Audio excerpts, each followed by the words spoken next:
3, 2, 1, and welcome back to Chasin the Racin. Brought to you by OMG Racing, JCT Truck and Trailer Hire, and we have Bennetts, and the message is brought to you by our co-host Josh Corner. How we doing, son? I'm very well, thank you. Yeah, and obviously Bennetts are still with us, part of the pod.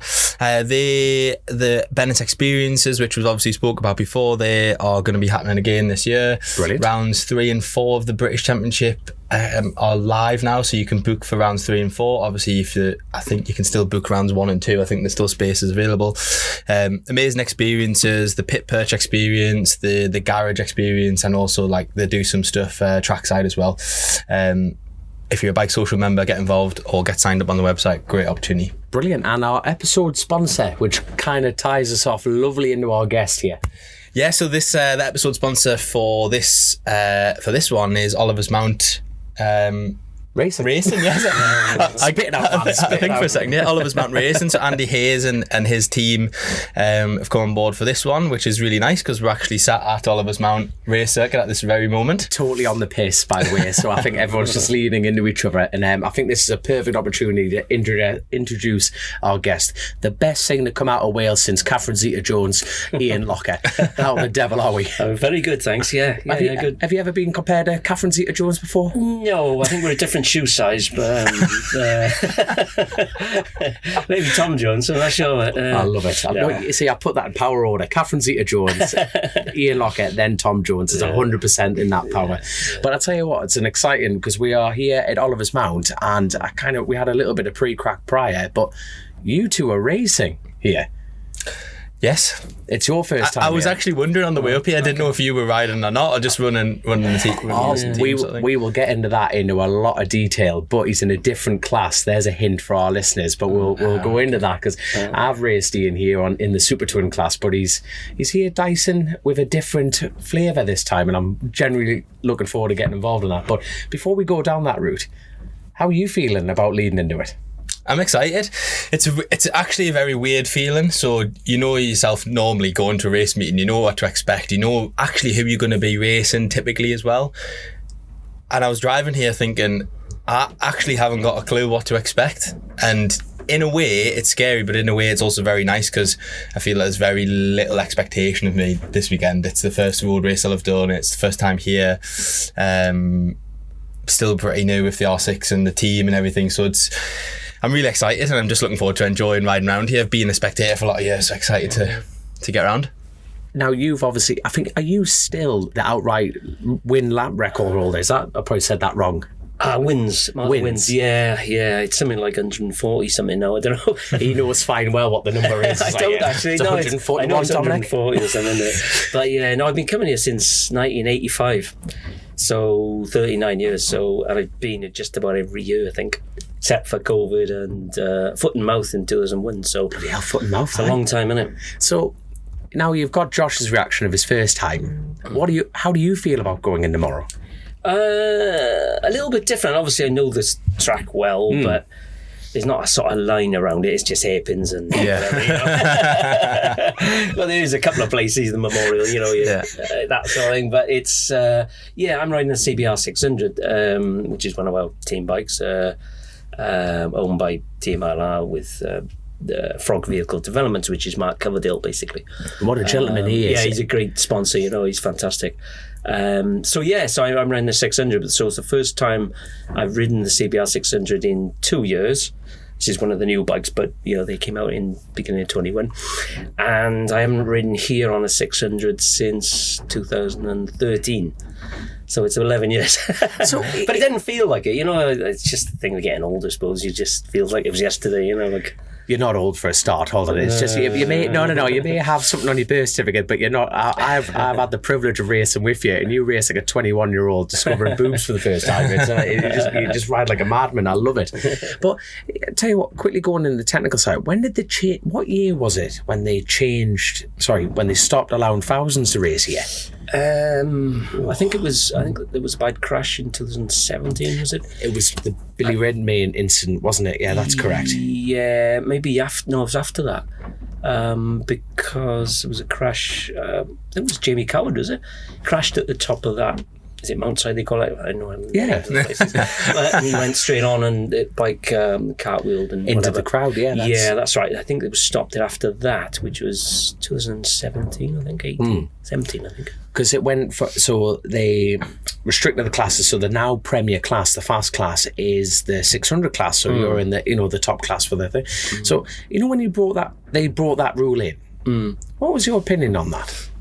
I thought it was great. Really? Yeah, to be honest, 1,000's too much. I always thought it was too much, we were talking about it earlier, to be honest, and in the team, and it's just the fact, with 1,000, the speed's almost identical, really, lap times.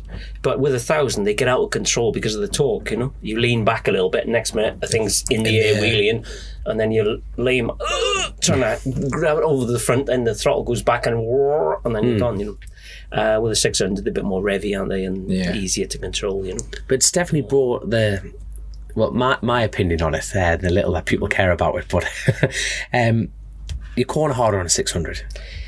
The racing element of it is actually arguably closer because you got slower speed to pass and stuff. 100%.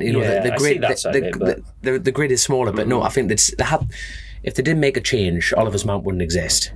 And I think I totally agree on that side of things. But it has brought mass entertainment, being able to come here, because you're thinking, my giddy aunt, this weekend I'm trying to think of the grid now that I generally am over. I'm gutted I'm not going to be here watching it now, because watching you on a 600, you've got your hands full, Josh. I don't think we'll be. I don't you think. Have to watch for me at the back somewhere. I don't think we'll be anywhere near. Yeah. What I know. The other way around. I do not believe it for a second at all. But I tell you what, we're going to go down more political. Obviously, talk about the side of super sport changes. You're very much involved. You've got running your own team. There is so much to talk about. But what I would like to go back at the beginning with is, what was life like for Ian Lougher before motorcycles? I can't really remember much before motorcycles. Motorcycles has been my whole life. I've been doing it for racing since 1982. So 42 years, is it? 42 years. So I've sort of dedicated my life to it. It sounds a bit daft or something, but no, I've just always enjoyed it, and I always put 100% into it. Was that since you got locked up? For what? for what? Don't play innocent, eh? It's basically just the magistrates discovered that he had a talent on a motorcycle, and he just rolled with it. That's what he's done. Turn the police off and things like that, and then get chases, and then get them to chase me, and turn around and go the other way. Then they'd have to back after me and all that sort of thing. So yeah, they didn't like that much, really. So whereabouts in Wales are you from then? From South Wales. Yeah, it's a little place called Bonvilston in the Villa of Glamorgan, just outside Cardiff, about 10 miles outside Cardiff. Right. And it's a nice part of the world, lovely. But great for racing by the sounds of it. Yeah, but I've been living in Northern Ireland now since 23 years, is it? Right. 23 years, yeah. I was riding for Taz Suzuki. TAS, Taz Suzuki. Yeah. So, and that took me over there, and in between relationships, should we say, and stuff, and a bit of water in between was probably not a bad idea. I don't know. And I was living in a caravan then. Yeah. So for, I don't know how long, 6 months or something, and then, so that's what, But Wales was great, but I went to the Welsh Sports Personality of the Year once, and they asked me to come along after an ex-sponsor of mine pushed him and said, why no motorcyclists? Why always rugby? And I went there and didn't even get called up on stage or anything. It was just it's just motorcycling. And unfortunately, it's looked on, especially in Wales, as being a what's motorcycle sort of thing, Yeah. So, and rugby is so high regard, unless you've got a rugby ball, then nobody knows what you. No one cares. Since I went to Northern Ireland, then the opposite. Little old ladies come up and say, "Hey, what are you doing?" There's my number, Ian. It's amazing, isn't it? But leading, that sports personality, where were you in your career at this point? Were you winning TTs? Were you winning Southerns? Were you winning? Well, this was in 2004, I think, 5, and I remember walking in behind Joe Calzacchi, the boxer guy, and his missus and that, and they sort of went, they show you a ticket or whatever, and he went that way, and I'll show you a ticket, and one was a white ticket, one was a black ticket, and he said, what colour ticket? And I went, I don't know, whatever colour it was, I can't remember. He said, "Oh, you're that way." So we went into this canteen, had a cup of coffee and stood around for about 5 hours. Nothing else happened. And the other people went that way. I had a sit-down meal and everything, and all called up on the stage. And the next bit, Chaz Davis came in, because I knew Chaz when he was 13, 14 when he first started out. And he comes in and we're chatting away for about an hour. And next minute, this guy comes up, where's your ticket? And he had one of the other tickets. You should be in next door, sort of thing. So off Chaz went, and that was it,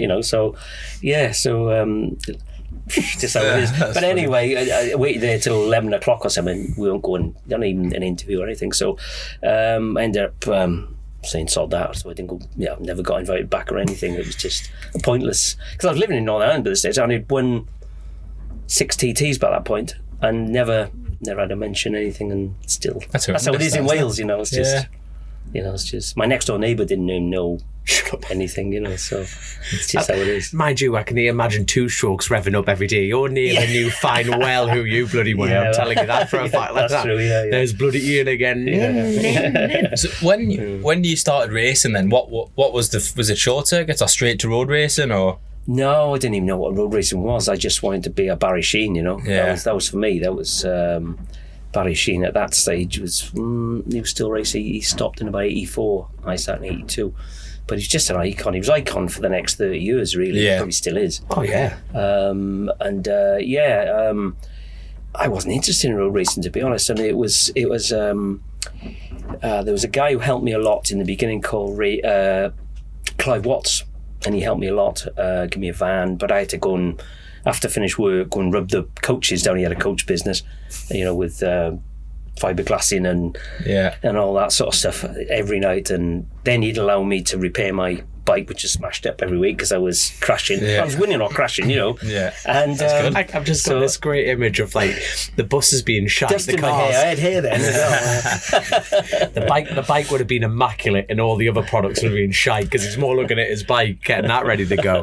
No, it was a case I smashed the fairing every weekend. I crashed every weekend, and he used to come back and he used to go, right, how do you get on? Oh, I had 3 wins and I crashed. Like, oh, right, okay. Right, let's have a look at the bike. Oh, right, and get the fairing off. Same fairing. Nobody could afford in those days to buy a fairing. They were probably £90, and your wages were £80 for the week. So you repair it, make it good again. And it was heavy as anything. There was so much filler in it. And he'd say, right, what we got on the shelf? Red, white, or blue? Oh, I said, I'll have blue this week. So we painted blue, and that's how it went on. That was just normal. I think a lot of people did. It's just. And then anyway, so he introduced me then to a guy called Ray Cowles, who was a fantastic sponsor. He sponsored so many people over the years. Probably sponsored 30, 40 people. The likes of Steve Hislop, myself, Robert Dunlop. Selwyn Griffiths back in the day, Jason Griffiths, load of people, like a lot of people. John Hartle, going back to the 60s. Ray was known as matchless, the king of the matchlesses, getting them going quick, to rival the Nortons and all that sort of thing. So Ray helped me a lot, and so that was. And then he said, I just wanted to ride a 250 on British Championships, but I would only afford a TZ 350. And but going to the Manx, and I said, where's that? I didn't even know where it was. And he said, it's the Isle of Man. And I was right. And he said, but going to the Manx. I said, oh, okay, whatever, yeah. And then I'll buy you a 250 Honda next year or whatever, because they were just coming out. This was 85. So this was 83. I went to the Manx. I said, yeah, okay, whatever. So we went, and I finished 3rd behind Steve Hislop was 2nd, and Robert Dunlop was 1st. And Ian Newton stopped the first lap, I think. There was Jim McDonnell in it, and Keith Nichols. He was a real good one. There was a load of people that one year. It was just, there was a load of other What was people. that, the newcomer year for all Newcomers, of you? yeah. What, 84? Yeah. 83 it was. You could not have asked for a worse newcomer year. If you could I know. Yeah. I did 103.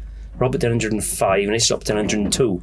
Sorry, which bag was this? TZ 350. TZ 350, 103. Yeah, and the lap record then was only 108, 110 or something. Shut up, man. So it was quite Bloody quick, hell. Yeah, it was good for a newcomer. I think the fastest lap in the main race was 105, 106. And when you got there, did you just think, oh, this is different because it's not. It's not got. To be honest, it didn't blow me away at all because I was so used to going narrow roads in Wales. Yeah. You know, burning the cops off and all that, and you know, doing my own thing. And I was so used to just doing that, it came sort of naturally to me to ride on the roads. Yeah. But then I just wanted to get back to the short circuit stuff. But then after that, then it sort of went on, and then ended up, you know, me and Ray sort of went our separate ways, if you like, and then we got back together later on in, you know, 5-6 years later. But in that time, then I was doing British Championships, and I did British Championships for 17 years, I think. But people look at me as just a road rider, you know. I always loved, you know, my best was a second in the Winter 5 British Championship in '98. I lost it by 2 points. Chris Palmer beat me. I was going to say. Yeah. I knew that. Not that I can remember it much. I just watched. I can remember every single lap. More I like just watched a video of you at the TT in 1990, and his on 250s. And Newton and his lot were in that as well. Newton broke down in that one as well. Funny enough, on his Aprilia, and it was class. Watching it back, I was just thinking like how. That's the best race of my life. You know, it was to beat Steve Hislop on the Isle of Man is unbelievable. Not only that, he was he never won the 250 or the junior. Was that your first TT win? It was. Yeah. Right. Okay. Yeah. we weren't even. Sorry, Ian. We weren't even here. Jesus. No, it's crackers in it. I know. It just feels like I remember everything about it, you know. And there's a real story to it as well because we both started in the Manx together. We became friends because Ray Cowles sponsored Steve's brother called Gary. Right. Okay. And he won the newcomers race the year before. And this is at the Manx, yeah, the Manx in '82 then. Yeah. And then a month after, or less than a month, 2 weeks afterwards, they went to Silloth, the Scottish. It's right on the borders, right next to Cumbria and Silloth, and they used to race there, and the Scottish Championship used to be part of that. And he high-sided and banged the back of his head and was killed. He was only doing 20 mile an hour. Really? Yeah, and then Steve told me about it. I remember him telling me like it was yesterday about this brother got killed. Oh, bloody terrible. Yeah. He think he had a soft skull, he said, and all this, all that. Anyway, so we became friends, and then we started then doing the British Championships together. We used to park together and, you know, go on the lash together and, you know, make Barbie and, you know, that's what it was in those days, you know, and then so when we had like a Transit van each or a Toyota Hiace or whatever, no awnings even, you know, just like a Save the Children awning, you know, just a Save the Children awning. Just one of them ones, you know. And you make the awning out of the back of the van. If you had one of them doors that went up like that, that's it. Wow, that was great. Like there's no rain getting on your bike or yourself. Like, you know, it's just that was considered factory then. Yeah, that was factory. Like barn door. Yeah, that's right. Yeah. So and then anyway, going back to the other story. So we used to park next to each other, and then Steve then 87 won the Formula 2 race, I think was the Manc at TT, and then following year he got taken on by Honda, so he became a factory rider, and I was still, you know, trudging away, you know, money, you know, it's like, no, can't afford the tyres, can't afford the...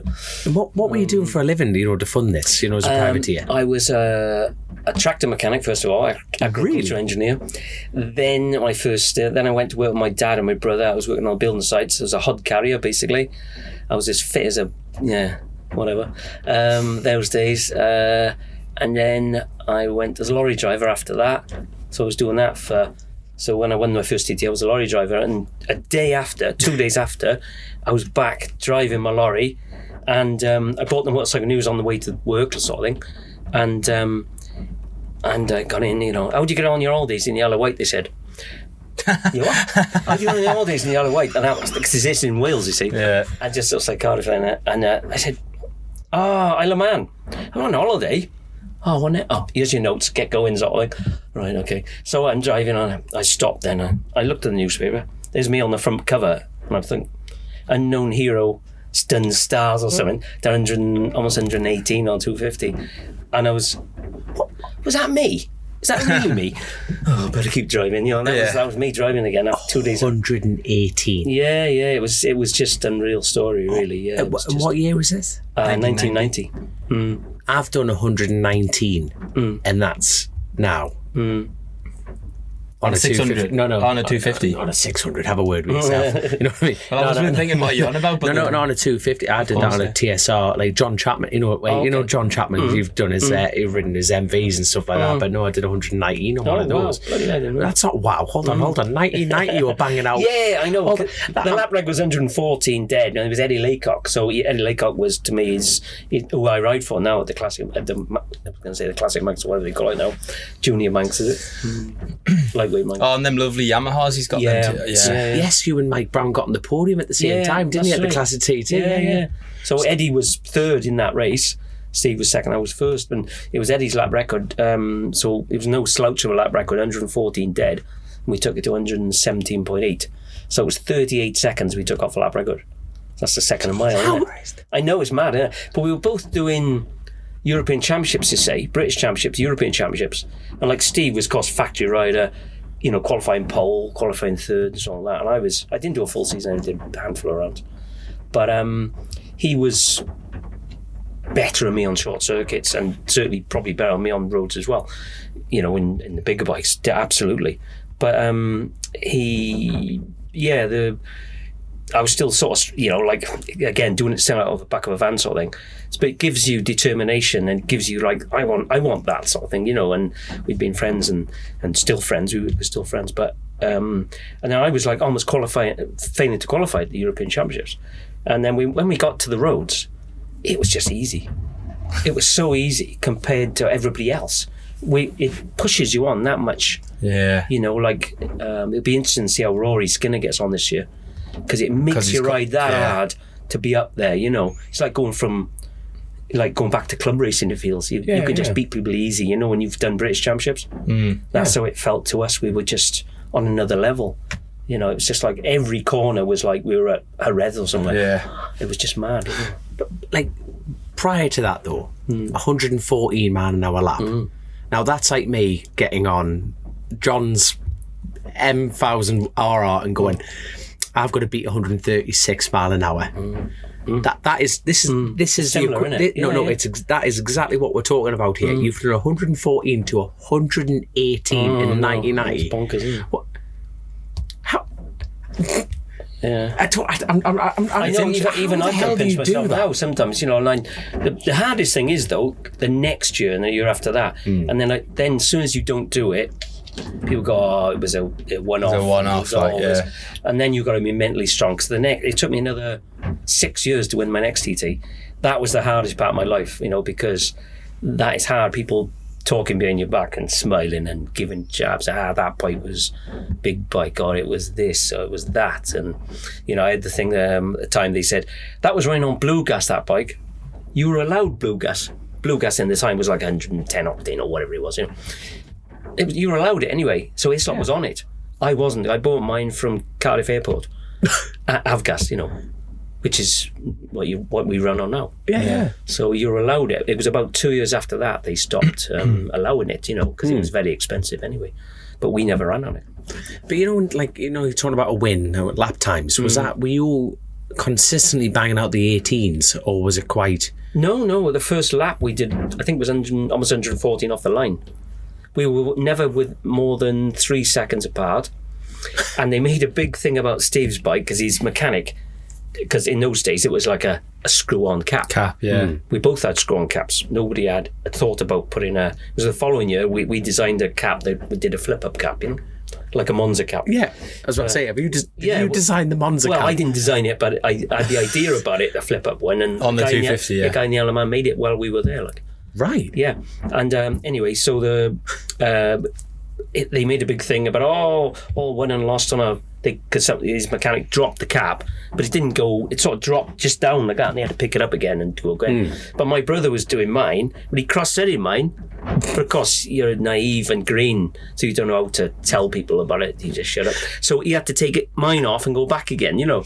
So it was a similar thing. He dodged that really well. No. What were you actually saying to your brother at that point? I bet they were like, "You fucking." Yeah. Hey, we've all been there at the TT pit stop. Adrenaline is high. I bet you wanted to have a swing at him at that point. Well, no, he's. I was going to say he's bigger than me. He's not. He's smaller. I'm the tallest in the family, man. 5'6", but no, he's older than me anyway. So, yeah. So when did you first come to Scarborough? Oh, you said that. Yeah, You said 85 it was. Yeah. Steve, again, we were part together, and Steve got his first win in 86. That was Steve Islop's first national win ever. Was it really? In Scarborough, yeah. And we both didn't like riding, yeah. What a stat that because the is. TZ 350s were. It was before you put fan bends in. So you used to come over that last jump, you'd be up in the air, and then you land, and then you've got the fence where the house is. There was no fan bends then, it was flat out. Straight through. It was fifth gear down through there.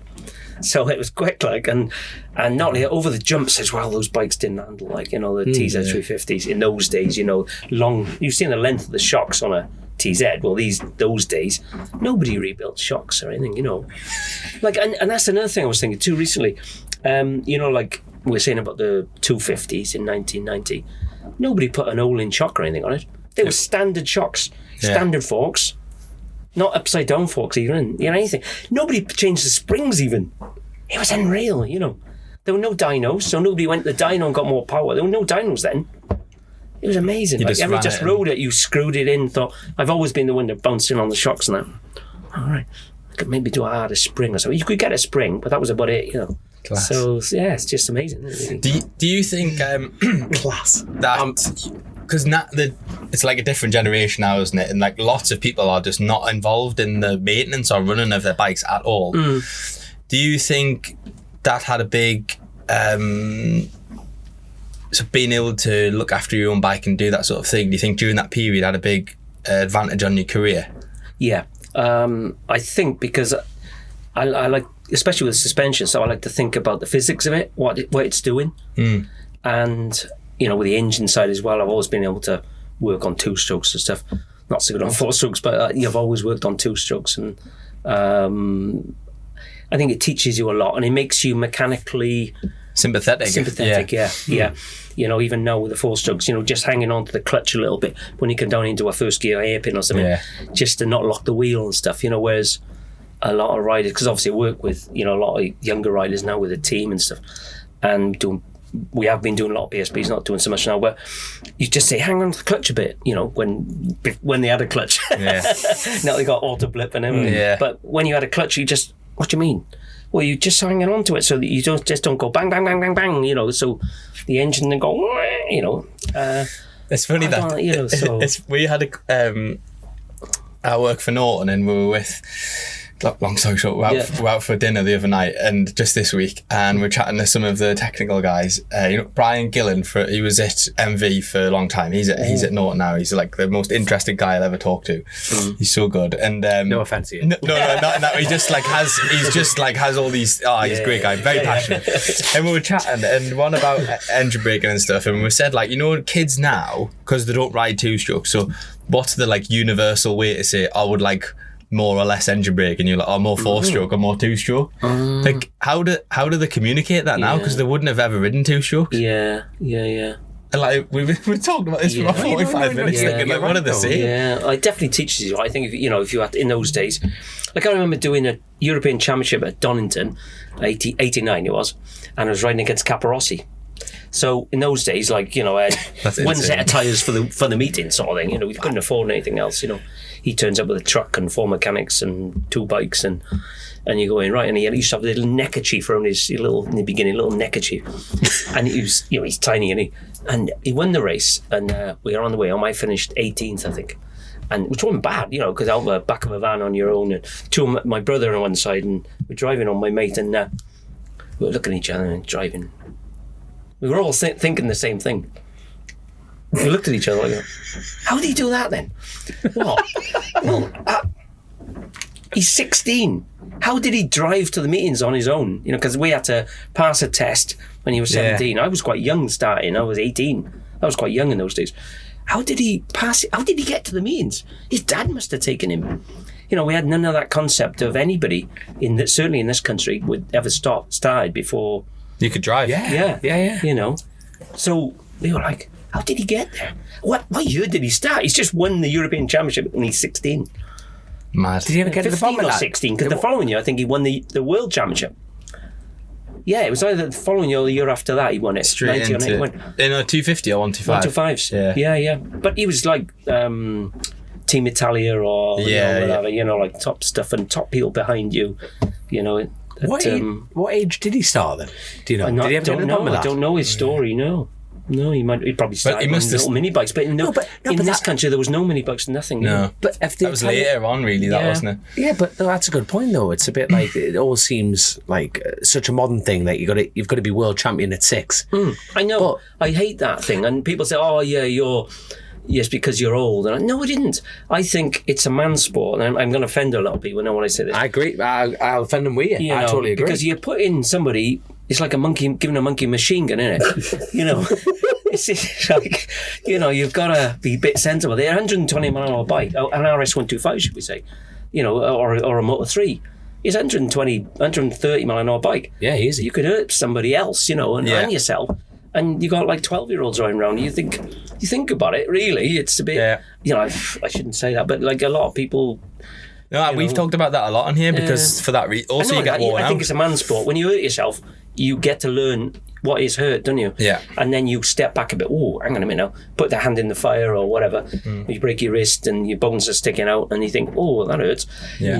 And it just gives you that little bit of a check, doesn't it? When you're riding your bike, you think, going up the inside here, on a 6th gear or whatever.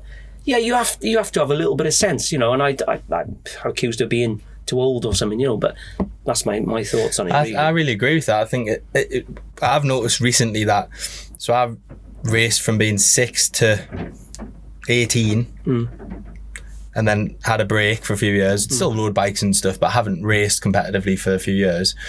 Was working for teams and stuff, and now it's like, why didn't I know what I know now then? That I almost needed a few years off. I stopped for lots of reasons, but now I look at it and I feel more prepared, even though I haven't been racing, as silly as that sounds. You're maturer, you kind of understand what not to do, what you should do. Times when you would have had a stupid crash that you really didn't need to do, now you think about it, or it's hard to explain what I mean, but it just feels like it's helped. Would the sport be better if it had had an age cap? Meaning, so for example, this scenario, you have to be 18 before you can go road racing. No mini bikes, no nothing. You know what I mean? Would the sport be better? Would it be evolved? Would it be?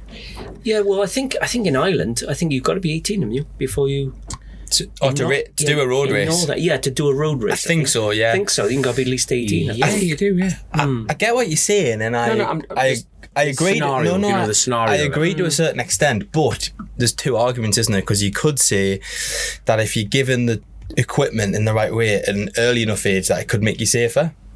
But good point. I do think there should be done more to protect young kids, because it's not. Look, I've never seen a motorbike kill anyone, but other way around. I'll rephrase that. I've never seen a gun kill anyone, but I've seen a man pull a trigger and kill someone. It's not the thing. It's not the bike that's dangerous, right? It's the people. It is in South Shields. It's rough. But you know what I mean. So I think that you get put in at a young age. You get put into these very high pressure situations on something that's already very dangerous. Yeah. So it's not it's fine to ride bikes. We all love them, and I think why not? I think there's a lot of pressures as well now. When I was coming through, there was no learning the circuit. You couldn't learn the TT circuit. You just watched the Joey Dunlop film that came out in 1982. The V4 for Victory, was it? V4 for Victory was it called? And you watched that, and it was crap really when you look at it now compared to, but at least it give you an idea of where it went. There was no newcomers, nothing. You just went off down Bray Hill. You had your orange jacket on, and that was it. So, but now these days you got the pressure. I feel with social media, the younger people, they got so much pressures of you get a new set of leathers or this or that or this sponsor. Oh, you're going to go well. You go out there and win, and so it must feel. I didn't have all that because it was just but your mum said bye, and off you went to Sned in your van sort of thing. Did your own thing, and so there was never any sort of pressure really. It was quite nice in that way, really. But there is a lot to be said for that, I think. 100%. You're right. Especially social media and stuff. It only takes the odd comment to turn your mindset the wrong way. Pushed on, yeah. But is it?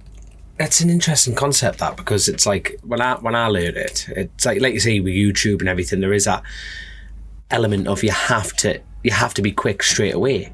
Is it not safer to just go learn it? Like how you yourself did it. You know, you turned up the Manx Grand Prix. Yeah. How many laps did you do? Yeah, I probably did 8 laps in practice. That was about it, I think. There you are. 8 But laps. did you do a lap in the car before? Oh yeah, I How much first- homework did you do? We went to the Southern 100. So Ray Coles took me to the Southern 100 in 1983. Did the Southern 100, and he said, "Right, we'll go and have a look at the TT circuit." So we drove back to Douglas and went round once. I think I seem to remember. Was it once or twice? Once, I think. And that was it. And then the next time I came back over, obviously for the Manx, and went round. I seem to remember 10 or 11 times. And that was it. I was going off Dunbury Hill, like, sort of thing, you know. So I didn't stop anywhere, have a look at corners. I thought I can remember things. I can remember roads and that brilliantly. Like, Yeah. What, you know, after that lap, what was your initial response to that? Thinking, this is a bit of me, or this is a bit of me, and we'll see how it goes. I've always been like pessimistic sort of person. I'm not a honestly. My mum and dad were the same. I mean, terrible. And now we've got this far. It's unbelievable in racing because most people have to be like half glass full, don't they? You know, and half empty always. You know. And so it didn't, you know, so confidence wise you need the other way, but anyway, I've always been like, I always got this saying, always expect the unexpected. So if you ride with that, then if something bad happens, then whatever, you know. But yeah, no, it's it's a difficult one to answer. you know, like going back a little bit there. Your incentivization to go road racing was the promise of a 250 Honda or a 250 race bike. Yeah, for the short circuits. You know, don't mind it for the short circuits, really. Yeah. I know if you had the money to buy a 250 there and then, would you have been a road racer? I don't know. Well, yeah, maybe not. That is sitting here. That's hard because to believe. I probably wouldn't have bothered. You know, I just wanted the short circuit thing. You know, but you know, I've had more success on the roads than the short circuits. But on my day, the days are few and far between. But I could do it on short circuits. You know, on some of the European things. I went to Hockenheim, and you know, I was like lying 3rd or 4th on the last lap, and I ended up 12th. It was that much of a gaggle close. of, you know, Class. Italians whacking you onto the dirt, and you're slipstreaming someone 120 mile an hour going, shit, I shouldn't be on here. And then you go and you go back on, and you get an Italian going douche in one face, and then there's another one the other side going douche, you know, like bush. And You're having me on. Oh no, it was mad. It was bonkers. Yeah. You're having me on. They weren't gang actually up on you. hitting Yeah. And then they thought, why are they going so hard the last lap? It was the last lap, and my mechanic, helper, had put the blooming wrong laps on, so I thought it was another lap to go anyway, and they ended up 12th instead of could have been 3rd or 4th, you know. But yeah, but so yeah. But yeah. Did you ever do any Grand Prix? No, I had the chance to in '98. Was lying second in the British Championship behind Palmy. Chris Palmer, and the first 2, I think, or 3 were allowed to have an entry in the British Grand Prix. And I thought, at the time, it was going to cost, I remember Palmy, I think he said he spent $2,500 to do it, which is a lot of money then. Yeah. And he said, I thought, I can't afford to spend that and finish last, but when people go, look at him, he's rubbish, because you haven't got the bike. You need an A-kitted Honda, you know, and the difference is maybe 2.5 mile an hour in a straight line. But the difference in 2.5 mile an hour when you're on 125 is a lot, you know. It's probably definitely. Like 1 horsepower or 1.5 horsepower or something. And that's the difference in a fast one or a rubbish one, you know. And so I thought, I'm not going there for people that like, unless it's wet. I could have done really well in the wet because I like the wet, you know. But it's just, but it's like, so I didn't do it, you know. I don't regret it. I was going to say you probably don't. No, because I knew I'd finish. You know, you watch every other rider.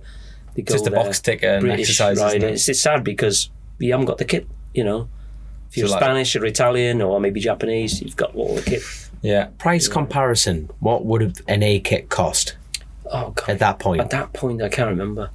Well, you weren't given them. You weren't allowed them. It depends on the level you were. I know Neil Hodgson, when he first went to Grand Prix, he got a B kit. He wasn't allowed an E kit. And even then, you've got to buy it. You don't get given it.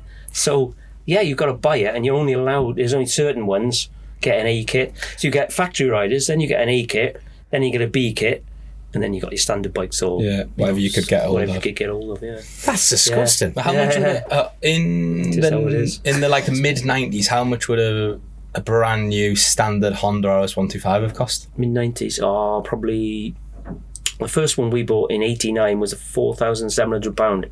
Yeah, and that was a fortune to me then. But you can't even buy a Imagine used that. one. You can't even get a good used one now for like 10. Yeah, 10 wouldn't even scratch the surface. yeah. Wouldn't even scratch There's the a couple. I've surface. seen a couple for sale that circa 10 grand with a bit of kit on them and stuff.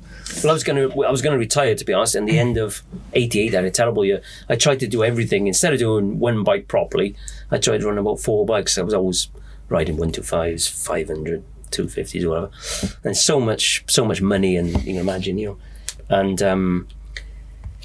still working on building sites or whatever at the time. And I thought, that's it. I was just everything just touched. The truck we had, little truck that we had tried to buy, that was rubbish and breaking down. And I was repairing it and brick bikes, and because no mechanic, was just me really. My brother was a helper, and I thought, I saw it. So and then my brother said, "Tell you what," he said, "we'll sell what we got and just try and buy 125 something," because the 125 British Championship was just starting that year in 1990 was it? 89. So there was Super Cup or something it was called then. Yeah. There was 2 actually. There was a 125 Super Cup and a British Championships. There was 2. There was 2 things. So I did both of them, and I finished 3rd in the British Championship. I think first time out I was 2nd or 3rd at Brands Hatch. And all of a sudden I thought, shit, I can still ride a motorbike, because you start to feel that you can't do it. You can't do it anymore, because your kit's not good enough. Everybody else you're up against, like all the riders at the time, and you try to do multiple things. You're right, I was riding against Nortons and, like Ray String on a top Kawasaki, and I was this is a few years later, I was on an OW01 Yamaha, and it was like a dog shaking a rat, it was just, I was so small on it, the bike was so big, and I hated riding it, and but I should have bought an RC30, but then again, you just, you get to go the wrong way sometimes, I want to talk about your transition between 2 strokes to 4 strokes. Yeah. And your first time on a 4-stroke race bike. Oh, God. Exactly. That's the answer. Yeah, awful. Because in the end, I say in the end, the years ago when I was going right, I was riding 125 here at Scarborough. I drive 125, 250, 600 in a Suter bike in one meeting. So I was just about in every race on a Saturday and Sunday. So I would jump off 125 onto the Suter bike then onto a 600 or 250. Yeah. But so and people say, how do you do that? I said, well, you just have to adapt, because otherwise, I said, I don't want to end up in a wheelchair. That's the way I looked at it. No, you're right. Yeah. You just have to do it. Yeah. But going back to that, first time I raced 4-stroke, I think it was 19. I rode an RC30 for Bob Heath, and it was brilliant. And I rode at the Southern 100, and I finished 2nd in the main race, 2nd in the other 2 races behind Dave Leach. Bennett. And it was really good. But the other thing was they were push starts. Right. I mean, anybody knows an RC30, they got a real dragging clutch, and they're quite not high as such, but tall first gear. Yeah. So I practiced getting it going. I couldn't get it going. Islop give me a hand. He said, "What you want to do this?" And then, because he never did the Southern. Push it, and I couldn't get it going. So I'd be pushing for like 200 yards before I got it going, and everybody else is going, So anyway, I had a couple of seconds and brilliant. So then I went to the Ulster on it, and I qualified front row in front of the works bikes, alongside Steve Cull was riding the works bike. He was behind me on the next row, and I was inside Carl Fogarty's lap record around the Ulster. The first time I around the Ulster on it, and I thought, I can ride a 4-stroke, all right. But then I didn't ride the bike again. It got given to somebody else. And then the next year Yamaha, it was 91, was it? Yeah, 91, that's right. Yamaha did me a bit of a deal, and they give me this 600, which was the second-hand one. There was a guy called something Brooks, I can't remember his first name. Anyway, he was from around Cadwell and whatever. He was like a top guy on one of these bikes, and they were horrible. They were about this tall, You know, they had forks about that big, you know, and the tanks are up here and they were heavy and the wheels are about that wide. Oh, they were horrible, honestly. And like Dave Leach and Brian Reid and Johnny Ray Senior, he was riding them, and they could all ride them well, but I couldn't ride it.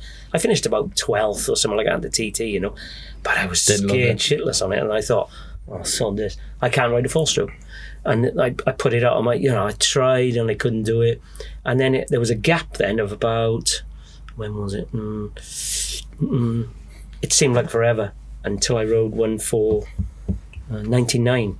And I rode for Sean, who does the World Superbikes now on the Sean Muir. Rode for him here at Scarborough. And I beat David Jeffries in the one race. Never. And in the second race, I was leading him, and I crashed in Farm Bends, and the bike went on fire. But it wasn't too bad. It wasn't too bad. It wasn't too bad. Spoken like a true racer. It was well done, but it wasn't too bad. Don't worry about the bike, lads. It was medium rare.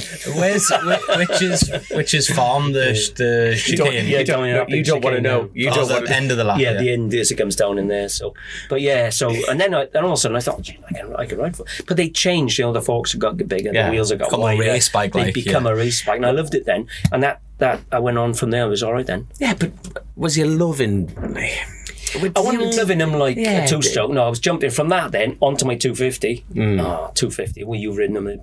They're beautiful, and they're just like even now they're how old are they now? 18, 19-year-old. Yeah, it's just like jumping onto a brand new something that's just been invented, isn't it? I have never been more nervous than riding a 250. I've never been more jealous of you ever. Oh, mate, no, but the thing is, it's like everyone starts the same conversation. Best thing you'll ever do, and it's very quickly followed by but. Mm-hmm. It'll hot seas, it'll cold seas, it'll seas if you go uphill, it'll seas if you go downhill, if you go left it'll seas, if you go right it'll seas. And I'm like, where's the enjoyment come in? And the second you get on the thing, it's just unreal. They are just unbelievable bikes. Unbelievable bikes. But I'm surprised you haven't got a 250 team, to be honest with you. No, well, I ride, like I say, we ride for Eddie Laycock, and this year I've been riding for Laylaw Racing in the last how many years is it now? About 6, 7 years, 8 years, I think it is. But Jerry Lawler decided to take a step back at the minute. Yes. So it's now Laycock Racing. So myself and Mike Brown. So that'll be this year. So Eddie's willing to do that, and it's great. So I got enough going on with the rest of the team. And have you got a 250 yourself still? I've actually got 10. But they're not ones that I ride, you know what I mean? They're like old ones I've imported from Japan and stuff. Yeah. You know, they're for ornaments, because I love them so much. One's in the hall, one's in the spare room, one's in the lounge. Your poor wife. She's just trying to get out the door. Yeah. She's stepping over bike parts. Yeah, no, it's, it's just great. You walk down and you go, oh, that's great. And then you go and make yourself a cup of tea, it's great. I tell you what, before we go into your team management role, I want to talk about, what was your favourite race meeting? Although I'm going to change the question. Your favourite race meeting? We were talking about how you turned up in a van with a barn door gate and you were having barbecues, and what is your go-to There's been so memory? many, that's the trouble, Name a few. You go. We've all had them. Them meetings. Doesn't matter what. The best race that you have for 5th or 10th or the weekend, the heat, what? Yeah, well, that Hockenheim one comes to mind, because that was red hot. We were all in shorts, and it was just fantastic. It's a lovely circuit. Yeah. The old Hockenheim, where it went out through the forest and all that back in. Fantastic circuit, so fast, and that was great. And it was just so much. We had good crack on the way there and back, and like Ray Cowles at a stop for, like, we had my mate Morty, who's no longer with us, and my brother, I think. And we used to have a 7.5 ton van, which I bought off Steve Islop, funnily enough. It was 7.5 ton, it was. And I Iveco. And I was driving along, and a bit of a story. And I going through Belgium in the middle of the night on the way there. Going, right. He says, Ray Cowles used to have a pipe. Shut up, man. I used to go like, I used to talk through his teeth, like you see. So I won't do anything because he's too much. And he won't understand it. And he says, hey son, he said, I want to stop for a dump. so they said, right, Raymond, we can't stop now, because I was driving at the time. Can't stop now, Raymond. There'll be our services somewhere. And I knew there wasn't, because it was Belgium, there's hardly any, isn't it? So I'm driving, and after another 20 minutes, I'm going to have to stop, son, I'm going to have to go. He said, no, I'll be all right, Ray, it won't be long now. They said, another one, no. Another 10 minutes goes by. Right, you're going to have to, I said, right, well, we'll find a lay-by now, we have to go in a field or something. So anyway, so he pulls up, and pulls up in this lay-by, and because, cars are going past, it's just like, on the, sort of off, like a big lay-by, wide lay-by, but it's on the side of a motorway, and goes off in this field, and he had this torch. Well, it was a brilliant torch. You could see, I know, South Africa from here, sort of thing, So anyway, he's down in the middle of the field, like anchoring down for the night, trousers down, and I gets the torch out the side window, so by this stage, Morty had taken over the driving, so I got the light on him in the field, and all the cars are going past. So anyway, so then I jumped into bed where I was before he went. And I jumped into bed, and he comes back, and I can hear him saying, "You bastard, Morton!" and he said, "It wasn't me. Was that bloody Ian?" Oh, Lougher used to call me. Is that Lougher? And he said, "Ian wouldn't do a thing like that." He said, "I pretend to be asleep." So I just crack like that, you have when you're doing your salary, like, But, good stories. There's loads of things, really, but that's all. But just thinking about them, there's just loads. We've always had the crack, in my team. We always have good crack, and try and make it, because you need to enjoy your life, as you're going through it. It's all right being serious, and being serious when you're spirit, you need to be. But then when you have the crack, you have the crack as well, like, So yeah. Oh, that, like, honestly, I just wanted to keep going with these stories. The thing is, that's when racing, like, it's very corporate. You've got to be corporate to get sponsors. Yeah. You've got to toe the line on that side of things. But to be blunt, our listeners listening to this, they don't want to hear the corporate shite. They want to hear that, taking a flashlight on your mate having a dump. That's amazing. Yeah, people said, "Oh, you must have seen a load of changes." But I've sort of gone with it, you know what I mean? You have to go with it. You can't stand and say, "Oh, it used to be like this," and all that. You've got to sort of go with it, because that's the way life is, isn't it? Like somebody said to me the other day, something about, "Oh, it's changed now, isn't it?" I said, life has changed. Everything has changed, isn't it? So you've got to sort of go with it, But we talk about the social media and all that sort of stuff. You got to sort of flow with it. I mean, like, I'm not, I'm bloody 60 now, and I'm into it a bit, and that's enough for me. I don't want to do too much, you know what I mean? Just, but you've got to go with it. You can't just sort of stand back and go, "I'm going to stay back in 1982 or something." You know what I mean? I remember. Would you want to? There were better crack in those days, but you can't go back, can you? You can't hold it back, But if you could, it's mad, isn't it? Born too late, and you definitely were as well. You know what I mean? It is so. I would like. My dad has the crack story. But you know why I think that is? It's just. I've got a theory on this, and it's because when you're racing when you're young, you spend a lot of time with adults. Because you have to. Right, and then so many people say you're old before your years, but it's like, actually, it's a very serious thing. But you also sort of like, it does make you grow up a bit quicker. But like, I look back and think how fortunate I was to spend all that time with my dad. And go and race, and the crack you're having. I spent a lot of time with Ray Cowles, who was, I don't know, 57, 60, up to 60, whatever, So. Yeah, you mix in. I was only 20, 19, sort of 20. So you're mixing with older people. Yeah. But yeah, it's difficult, isn't it? It's different, different times, And even just things like paddock life in general, borrowing things, like needing to ask a favour, you don't realise. And we used to lend each other stuff all the time, whereas now you got one of them? No, I haven't got one of them. Yeah. Well, you might have, But it's a good story, another one. Steve Islop, one time we got to Cadwell Park, and so because there were no mobiles in those days, so we just said, right, see you at Cadwell next week. So I think, right. So we get there, we have a barbie, right? Okay, we'll get some tins in or something, so we get some tinnies in, because everybody drunk, not drunk, but you'd always have a few beers. That was just how it was, Chill out. Anyway, so comes and gets there, gets a barbie going, no sign of him. There used to be 3 or 4 of them traveling, and so nothing. 9 o'clock, 10 o'clock. 11 o'clock, we thought, right, we're off to bed. Gets to bed in the back of the van, of course. It's like 2 or 3 of us cuddled up in the back of the thing. 2 sleeping bags and 3 people or something, just how it was. Yeah. So in the morning then, they were there. And they arrived. So I said, "Oh, what happened to you last night?" "Oh, big story, nightmare." And this is typical of what it used to be like. So he says, "Oh, we got down the road, coming down through wherever they were coming, because he was from Hoyk, came down through there, whatever."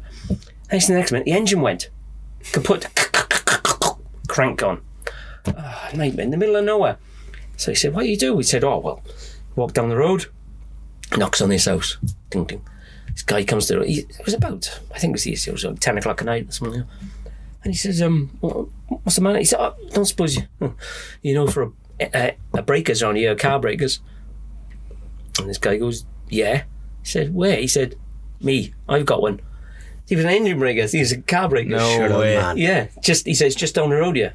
So, what do you need? "Well, I need a 2-litre transit engine." So he says, "I haven't got one of them, but I've got a 1600. So he said, "Right, okay, that's great." Off they went to pick up the 1600 engine. He says, "It's in that van over there." "What do you mean, in the back?" "No, it's still in the van." Oh. So they take his out of that one, take theirs out, and then put it in on the side of the road. And then still drove to the race meeting. And they got the new engine in, which in those days there was obviously a lot more room around them still, but you still need a jack and whatever. This guy lent him a jack and put this other engine in, and then they drove to Cadwell. They were there for 6 o'clock in the morning. So it's a different time, isn't it? Yeah, that's class. That's class. I love that. You just wouldn't get that. To be honest, like his boys, Steve's young boys were, well, I say young boys, they're in their 20s now, but they were at the Classic Manx there in 2019 where they did the special thing for him, because it was 30 years since he's done first 120 lap, and they were asking me about stories, and I told them that story about the van, and I said, you love that one, it's great, like. So they were laughing their heads off.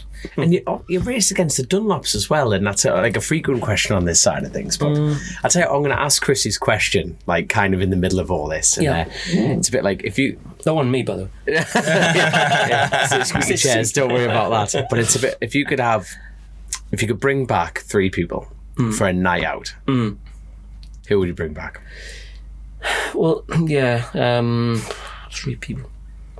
Tell you what, 5. You've got crack about you, Ian. I think you could tick off 5, no problem whatsoever. Joey, because of his, not because good crack, but he was good crack, but he was such how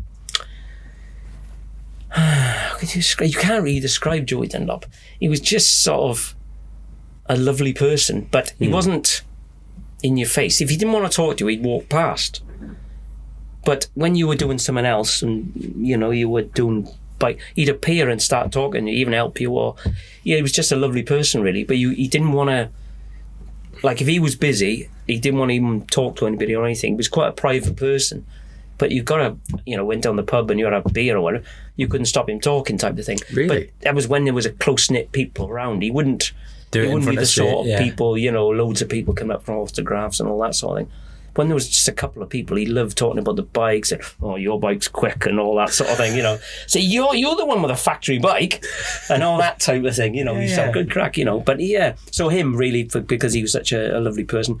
There's a guy called Aubrey Macaulay from Banbridge in Northern Ireland, where close to where I am from now. Right. And he was a main character. Like he'd nick the sugar out your tea, but I know he'd do it in a nice way that you loved him for it, sort of. Yeah. He was just a real character. I like that. Yeah. That's 2. There are loads of people. Oh God. Probably Chris Morton, my guy who used to help me, Morty used to call, the guy who was driving the truck when we went to Hockenheim. Yeah, I'd like to meet him. Yeah, he was a real character, bloody hell. God, I couldn't even tell you some of the stories that... Oh, you can't on Chasin the Racin. You can't on Chasin the Racin, don't we? We're not governed by anyone. Give us one story. Come on. Okay. This is when men were men, racing was racing. Let's talk about that. Right, okay. Well, we went to, we used to go from where they used to live, from my mum and dad's house, they lived in there. And I had an X19, Fiat X19. It was a little sports car.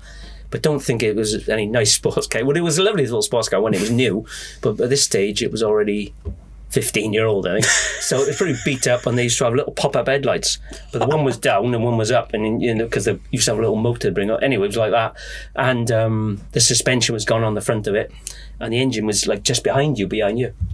Anyway, we'd gone down it was Boxing Day, and we'd gone down to a local pub that used to have like a tug of war across this river or ford, Yeah. And we started, we didn't do it, like we'd be there ready to go back in the pub. So we'd watch them all go, right, they're almost finished, get back to the bar. So we'd spend all day in there. So you imagine the state when we come out. Anyway, drove in, I'm not condoning it. Anyway, drove out, going up the road, can barely see, sort of thing. And of course the shocks were gone. I turned straight into a gate post, but it spun us round and pushed all the wing down, but it came around so fast that the back tyre and the front tyre are now flat. But the wing is now all sharp and down into the tyre. So we're laughing our heads off, of course, not a scratch on us, I don't think. And I'm driving and Morty's alongside me, and he says, that was, right, yeah, we're facing the wrong way. Oh, don't matter, we go this way. So we're facing the wrong way. So I get out and try and pull the wing off the tyre. And I'm wondering, I've got blood on my hands because I just cut all my hands everywhere. There's blood everywhere. So we get back in and we're driving up the road, and then we got because both the tyres are off. It just got messier and messier, and anyway, the car we got it home all right, just about. But no one will know. Click. Yeah. So yeah, and then the car went missing strangely after that. I don't know where. I bet it did. I bet it did. So hold on, before we finish that question, we've got three there. Yeah. Come on, who's 4 and 5? Robert Dunlop was quite good crack. Yeah. Right. Yeah, in a different way to Joey. He was a different person. In what way? It was just more. He was a bit younger, wasn't he? Yeah. Yeah. I think was he 7 years? I think he was 7 or 9 years. But right. He was good crack, but he was like more the marketing sort of, like he was a bit more, where because it's a different time as well than Joey was, because that age gap, you realised, you had to be a bit more smart, and because Joey at one time was like, greasy hair and, it's amazing. Yeah, it's just the difference in them was chalk and cheese, but they got on well as well, That's good. So that's 4. Who's number 5? Wow. I'm struggling now. You should have told me this before. Nah, that's not how this works. I'll think about something later, and I'll be kicking myself in. I like that. Don't worry. You can drop us a text. We'll slap it in there. Don't worry. We'll just flash up a name on that side of things. Yeah. He's thinking about it. I think I can there's a quite lot of people. I just can't think of one. It's hard when you're on the spot because you think. Yeah.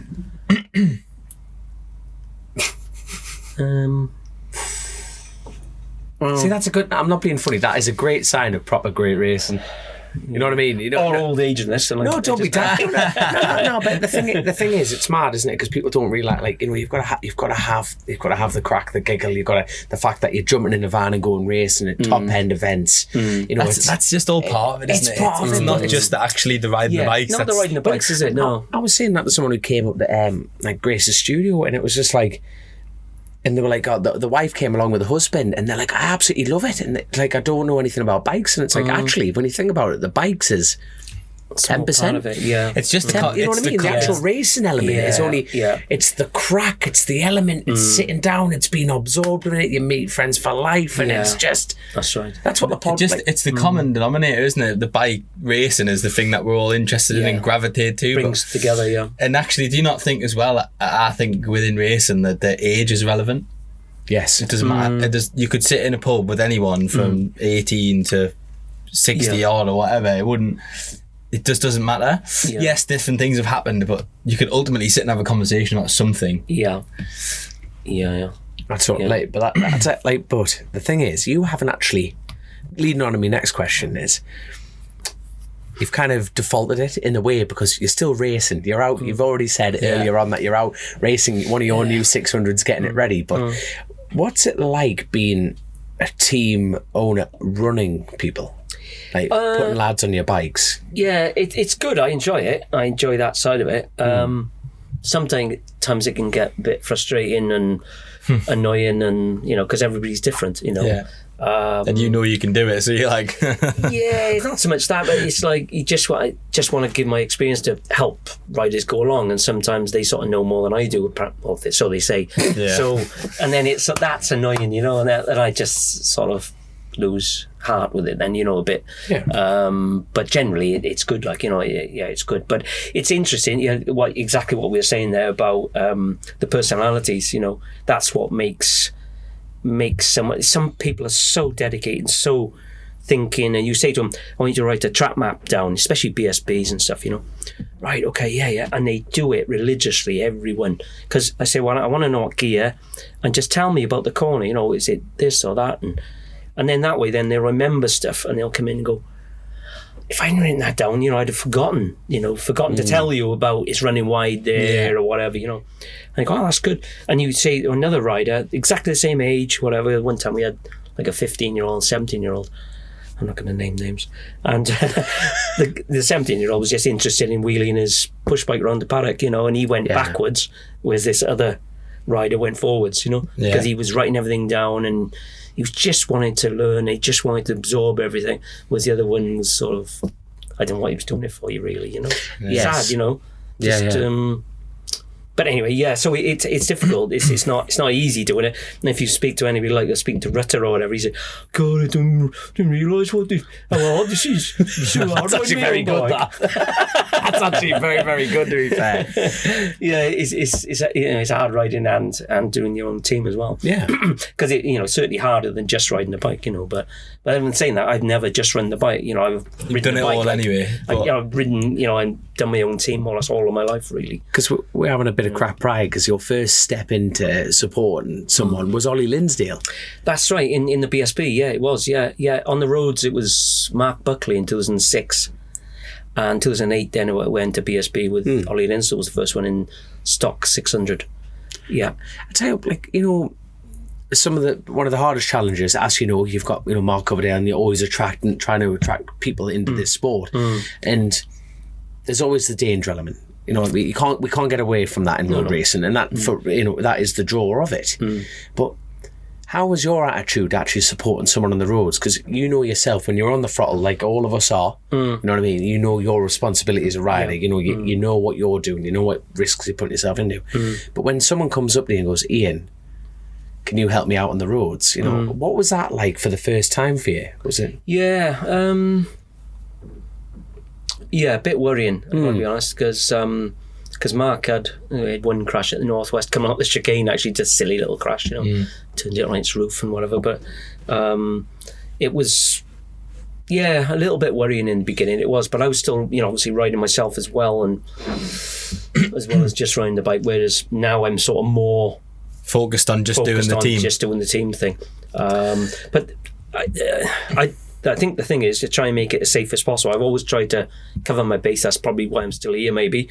I don't know. But knowing when you think, right, you try and surround yourself with good mechanics or guys that you trust, that are not going to leave anything loose, and not just choose anybody. Try and get the best tyres at the time if you can. Try and get the best machine, and that's not going to make you ride over the top. If you know it's 10 mile an hour too slow, it's going to make you ride harder, and then you're going to end up in a crash situation, aren't you? Yes. Yeah. So you try and surround yourself and try and give that. And then now I try and get the bike set up as much as I can for riders. And also I sort of do a bit of homework on them as well. Don't want to just take someone who I think, oh God, he's a bit loose, he's a bit of a crasher. You wouldn't have him on the road, sort of thing, I wouldn't want to be responsible, because some people you can slow down a bit. And we had a rider called Joe Laughlin. And... And carry on. People were saying to me, "Oh my God, you'll never tame him. He's this, he's that," and he was a bit loose. He was very loose. He was an aggressive rider who hadn't this is my opinion. You know, he didn't come from BSB stock. He didn't come up from, you know, like his father raced. Is that correct? Yeah, he still does. Yeah. So he's from a racing background. But I tell you what, when Joe saw a gap, he went for it. Yeah. And I think they turned his entry down the Manx in, what year was it? I don't know. It was quite a few years ago now. That's right. Yeah, because he knocked 2 others off at the Ulster, trying to go round the outside and knocked 2 of them off, and they all went in the field. And so it was quite a few years ago. But he eventually, friends of mine said, "Oh, would you give Joe a go?" And I'd sort of forgotten the story of this that's it thing. And some other people said, "Oh, he's a good rider. He just needs to calm him down a bit and whatever." So anyway, he joined us, and I said, and it was just before COVID, and it was 2020, and because we obviously didn't know what was happening, I said, "Right, we'll do. How do you fancy doing a couple of PSBs?" And he said, "Well, we can do if you like." And I said, "Well, no, it'll make you a better rider.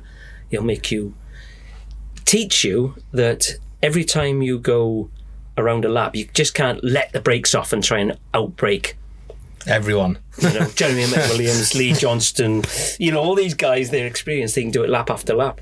And he said, "Oh, okay then." And I said, "No, it will." I said, "You'll probably finish 31st. You'll be sweating your ass off. You'll get off the bike and say, 'What the hell are they doing this for?' But I said, eventually it'll come. Every session you'll get a little bit better, and you'll be able to, you have to, because everybody else will be passing you." And he looked at me as if to say, "You cheeky sod.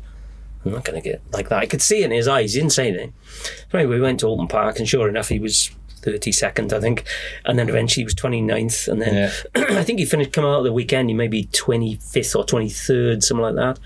And I think you were dicing with him. No, I think... Not the first one. I think the next one you were dicing with him. It was the next one, because he did a year with you, and then the following year, and that was my first British Supersport race. And me and him were battling for like 13th, 14th, yeah. But that was, you know what I mean? And all I kept thinking with is, and I'm like, go on. You know, when you get to a point going, you source it, then you're thinking, oh, we just started like trading places all the way through the race. It was fantastic. It was. But that was I think that was his 4th win at that time. Because he started, like I said, he was 30th, and the next meeting we went, he was 20th. Then he was starting again. So anyway, we obviously had the 2 years of COVID, and then he did Brands as well, and then eventually in 2022, we did.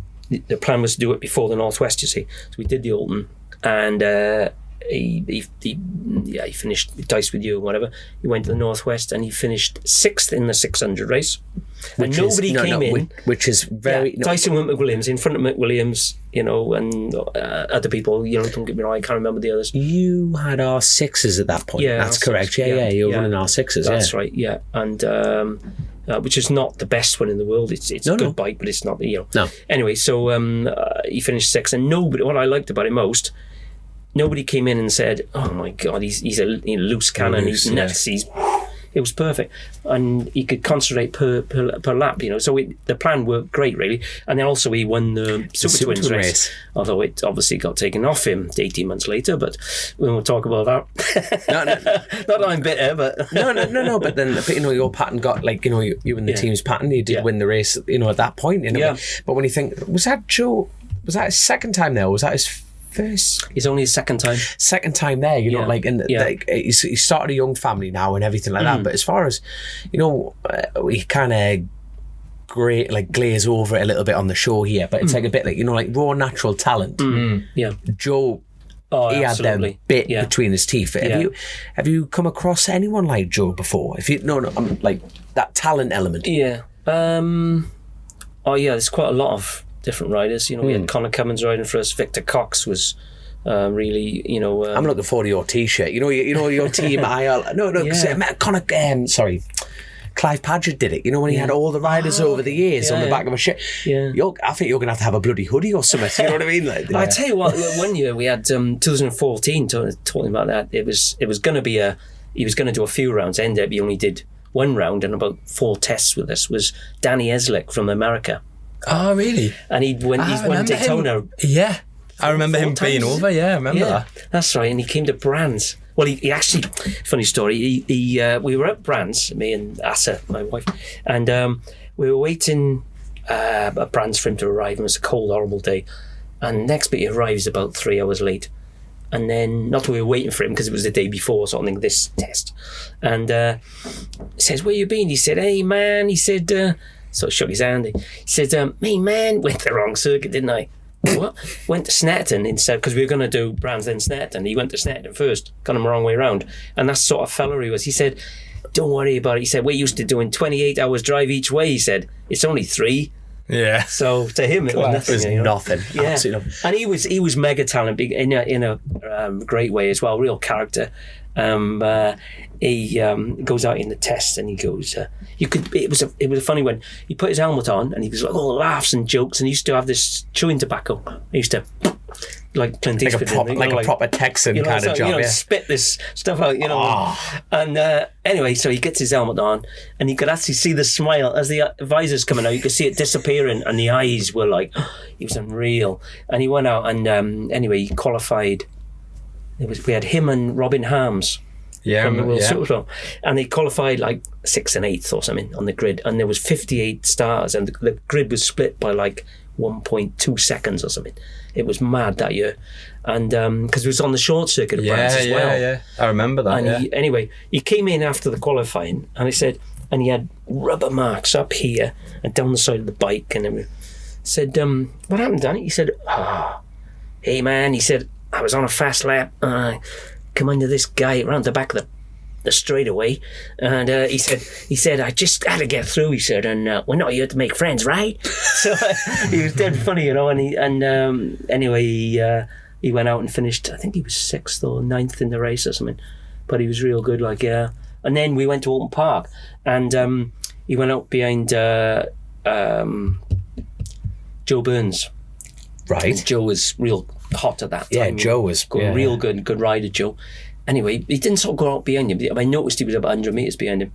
And we came out of the garage, he lifted the door, and he went, like literally, he was so laid back. He said, he knew he was doing it for a laugh. He said, that way, right? So down the pit lane, So off he goes. And a lap later, he was still 100 metres behind Joe Burns. Right? Never. And he come away from the test. I think he did a 39 something. His first time Quick. there, yeah, that's how in a test, only 3 sessions, 3 long sessions. He was mega talented. I'd love to work with him again, but then money and it's hard to put it together. Yeah. I tell you, just on the subject of Joe Burns, I need to just give him a little shout out because he's kindly donated some really trick diamond products. They're brilliant. We use them actually. Yeah, they're fantastic. Tire like blank. Yeah, the blankets and stuff. So and some other bits and bobs. So thanks, Joe. I promised I would give him a thing. Thank you they're for really that. good. We've got them in our team. They're fantastic. Yeah, they're really good stuff. He does some great products as well now. Yeah. Sorry, no. It's talking about your riders before we go on to current affairs, shall we say? You must tell everyone about your Japanese rider that comes to. It's either the TT or the Manx. Yeah. And am I right in saying he lives at work at in a tiny little apartment, or can you? This is dedication to come and racing. Please tell everyone. Yeah, he's not a young guy. He's now 50. That's young. 55, 56. That's young. Don't worry about that. I didn't see it. No, but no, he lives basically in his shop. So he lives in sort of central Tokyo, and he's got. He sells and works on students' scooters and things, repairs them and stuff like that. And he's got probably, 3-4 room for about 4 bikes in the shop.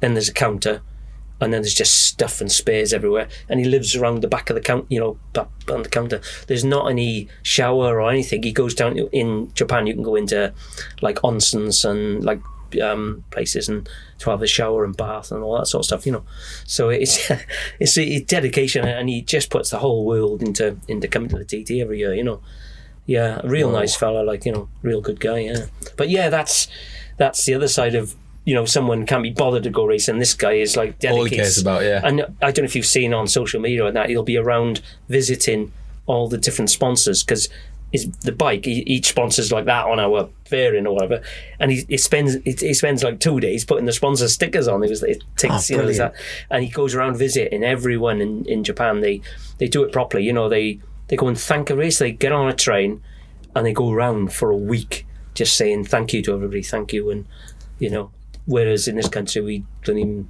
a lot of people don't even thank the sponsors, you know. They do things real properly, like, you know, and they take a little present as well, which might cost, you know, you buy some sweets over there, they're all wrapped nicely or whatever, and there might be 20, 40 quid's worth of sweets, you know, just a packet of sweets or biscuits or something like that from that area, you know, and then they'll, you know, give them to the people. So it's interesting, real interesting culture and lovely people. Yeah. Because how long has he been doing it now with yourself? Well, he was doing it on his own at first, and I couldn't believe that he asked us for help the last day that before he was leaving, you know, before the race, and he hadn't tried anything, he hadn't had time to try anything, and he was still using standard forks. I couldn't believe it. On a Honda CBR 600, you know, back in 2017, I think. So after that, I said, you know, why don't he join us? And he didn't want to sort of felt a bit embarrassed to do or something. But yeah, I know. So he's been every year with us since, and real good guy, like, you know. And do you look after his bike and everything? Or? Yeah. He rides our ER6, and he rode our CBR 600 last year. Yeah. And how is he getting on? Is he just happy? Is he happy just to ride, or is he progressing? Yeah, is he like, progressing? You know, what's his, but this year he hasn't got a 600 entry. Right. I suppose they're looking at his age. He's not progressing so much on the 600. He had a crash last year as well. Bloody hell. Coming out of Glen Ellen. But he went up the middle of the road, so he didn't hit anything. Just got in, thank God, too fast, sort of thing, and run onto the, you know, the road goes like that down on the Glen Ellen, and it just sort of run the back end, and it sort of and then launched him up the road. So got him on TV though. So all his sponsors are over the moon with it, absolutely over the moon. So we haven't got 600 ended this year. So. Yeah, so. But I tell you what, let's talk about 600s. You know, you've gone down the Honda route. You know, how much of how are you feeling about the affairs at the moment? Like, and what I mean by affairs is, like, you know, you've got the Ducati V2s, you've got the Gixxer 750s, you've got the 765s of the Triumphs, and Honda are. Am I right in saying they're the only flagship at the moment making 600s for the road again? Because the R6s have stopped. The Kawasaki have. You can buy a 636. That's right. Yeah, the only 600 though. Yeah, that's right. But they were you can buy a Yamaha, but it's like in race trim, isn't it? Yes. So not race trim. It hasn't got any track day bodywork. Yeah, it's just in black, and cause there's no paint work, there's no lights. It's just basically is a track bike, isn't it? But it's like leading into it, you have to.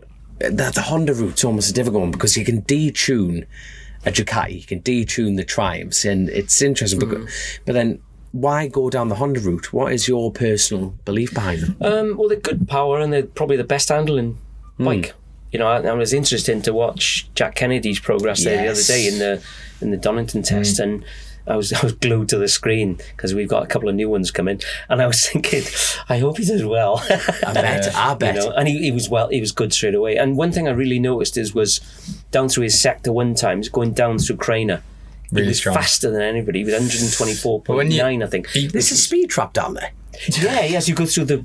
I better pull my finger out. I'm after Donington after this. It doesn't obviously mean too much the speed of the bike, but it shows the confidence he's got. In the chassis going through there, because you need to. Anybody who goes through there is, there's a massive difference. When you look at Jack's times from that test as well, he missed out a little bit on the 1 lap pace, but all of the 3 guys in front of him did like a handful of 31s, and he did 9. Like. Yeah. Do you know what I mean? So right. I think he's going to be thereabouts, and I think Honda will improve the bike as well. They've got they're doing stuff, and he really likes it. He said it's very good. Because I'm right in saying you can have the engine upgrades, can't you? It's got a bigger throttle body, hasn't it? Is that all it is? I think so. I don't know. That's not official. Compare the old one to this one. They're like 4 mil bigger, I think it is. Yeah. It's 4 mil. And that's only. Is that the only difference at the minute? No, well, I'm sure they've improved a few bits, but I don't actually know. It's on Mectronic. It's a new generation bike. It's not a Motec. It's on the new generation stuff. I don't know exactly the rules of, for BSB what it's moved forward with. But they can this year have, so all the new generation bikes as well can have different. You can change head angle and offset, and you can change swing arm pivot and stuff as well. I didn't know that. Right, all the bikes. Just the new gen bikes, so Hondas, Ducati, and Triumph. Right. Okay. R6s as well. Yeah, his eyes lit up there. He's but to be honest, you don't on the Honda. You don't need it. It's been the best. Like I rode for Honda in 2007, and that's basically the same frame. Yeah. To now, I think it's the same partner from 2007 onwards. So the new bike is the same frame. They're fantastic. And I remember going from the 2006 bike when I was with Honda to the 2007 and thinking, Jesus, this is light years better, because it was the first bike to put the tank down in between the frame, like a central mass centralization. And it was the first bike to do that, and it handles so good. It was brilliant, and that's basically the same chassis now, really. I love the Honda. I've just always loved them. Watching World Supersport as a kid, beautiful. Yeah. They are beautiful. Trick. Yeah. I'm buzzing to see Jack on it in BSB because it just looks factory, doesn't it? The whole thing just looks Honda. It's nice. Yeah. No, it should be good. So we've been running one for 3 years now. We had Adam McLean in the stock 600. Yeah, I remember that. 2021. So that's the same bike. That's when the new model came out. You see, late in Japan. It came out late 20. Oh, I remember you being like the first guy to have one of them. Yeah. I remember coming That's in, cool, that. turning in your own because I want to see the little wings on it and That's stuff. right. Yeah. Yeah. But unfortunately that year with Adam, we had a lot of just bad weather. Every session every circuit we went to was raining or damp, and it's like a BSB.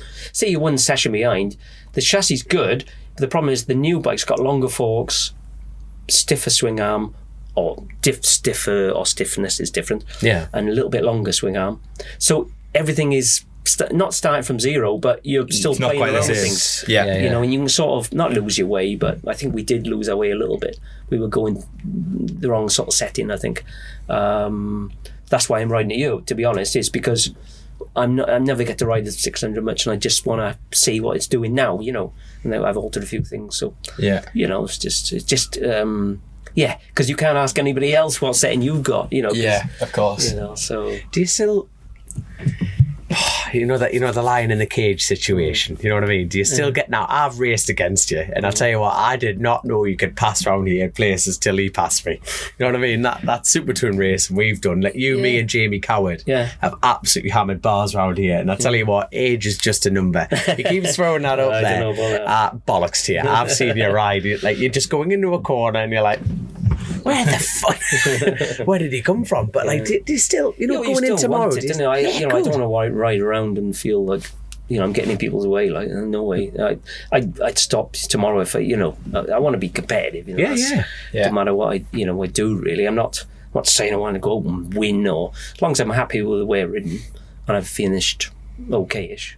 I'll be happy, really. Whereas a few years ago, I'd say no. I'd be only happy if I'm first or second Tuesday or first. That's class. That's just how it is when you're getting older. You start to think about things a little bit more. But Are you like I must go back a little bit, because you took on a huge task off that Suter 500 two-stroke, and you were I forgot all about that. You were the man, I'm sorry, but they brought out a fuel injected 500 two-stroke, and everyone just went. There was two people that popped in your mind, one being Ian Lougher and number two Bruce Anstey.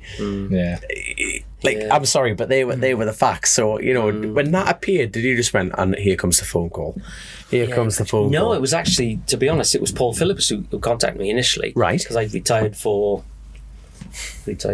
But I always said I'm going to carry on doing the Manx, or the Classic Manx as it was called then. And to do that, you've got to do your 6 races. So every time I turn up, people go, "No, I thought you retired," but you've got to do your 6 races somewhere. Yes. So I might as well come here and do them and enjoy it, So anyway, here or somewhere else or something. And so then I got a thing from Paul Phillips, and I said, "What is this? So I hadn't seen the bike then." I said, "What do you mean a classic TT? You're thinking?" He said, "No, the TT. Do you fancy riding it?" And I was sat with Asa, my wife, and she said, "Don't regret doing it, or don't regret not doing it. That's the thing. So don't do it for me then. Do it for whatever you want to do." And I said, "Well, I can't sit by and see somebody else riding it and then they do." And in my mind, I was thinking 127 straight away, because that's what Bruce had done. 126, I think he did. 100. Anyway, something like that. On the classic, but on the YZR 500. The Padgett bike. You can't call it classic, but yeah, I know. It's the most fact. So anyway, so that took 8 minutes, I think.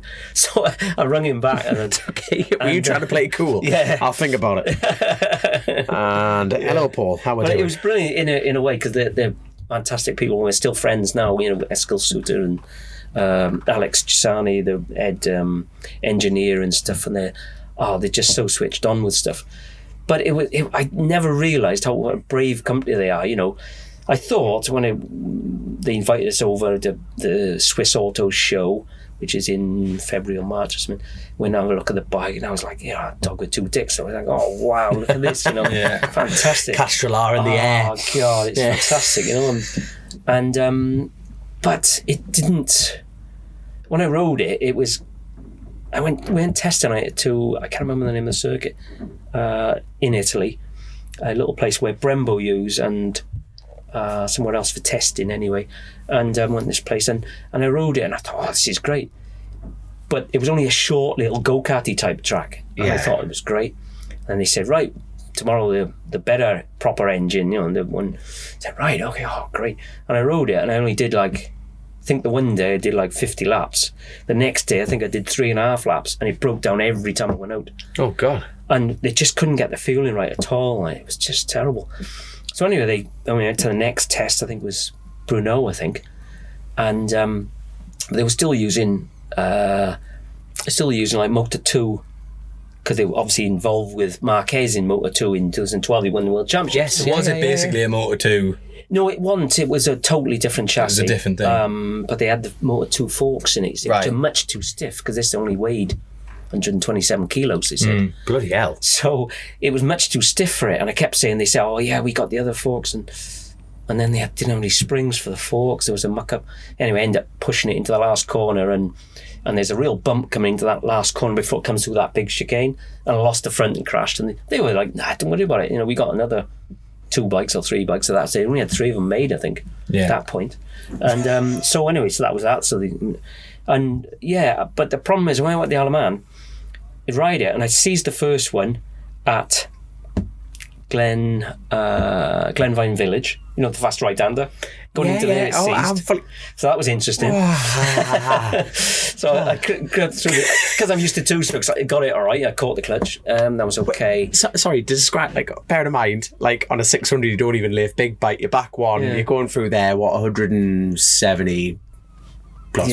Yeah. So it's quick, Oh, it's quick. Yeah. So where did it go? Were you on the ear of the tyre or coming out? It was just sort of going in, just on the bit, just before you sort of apex. So it was quick, just.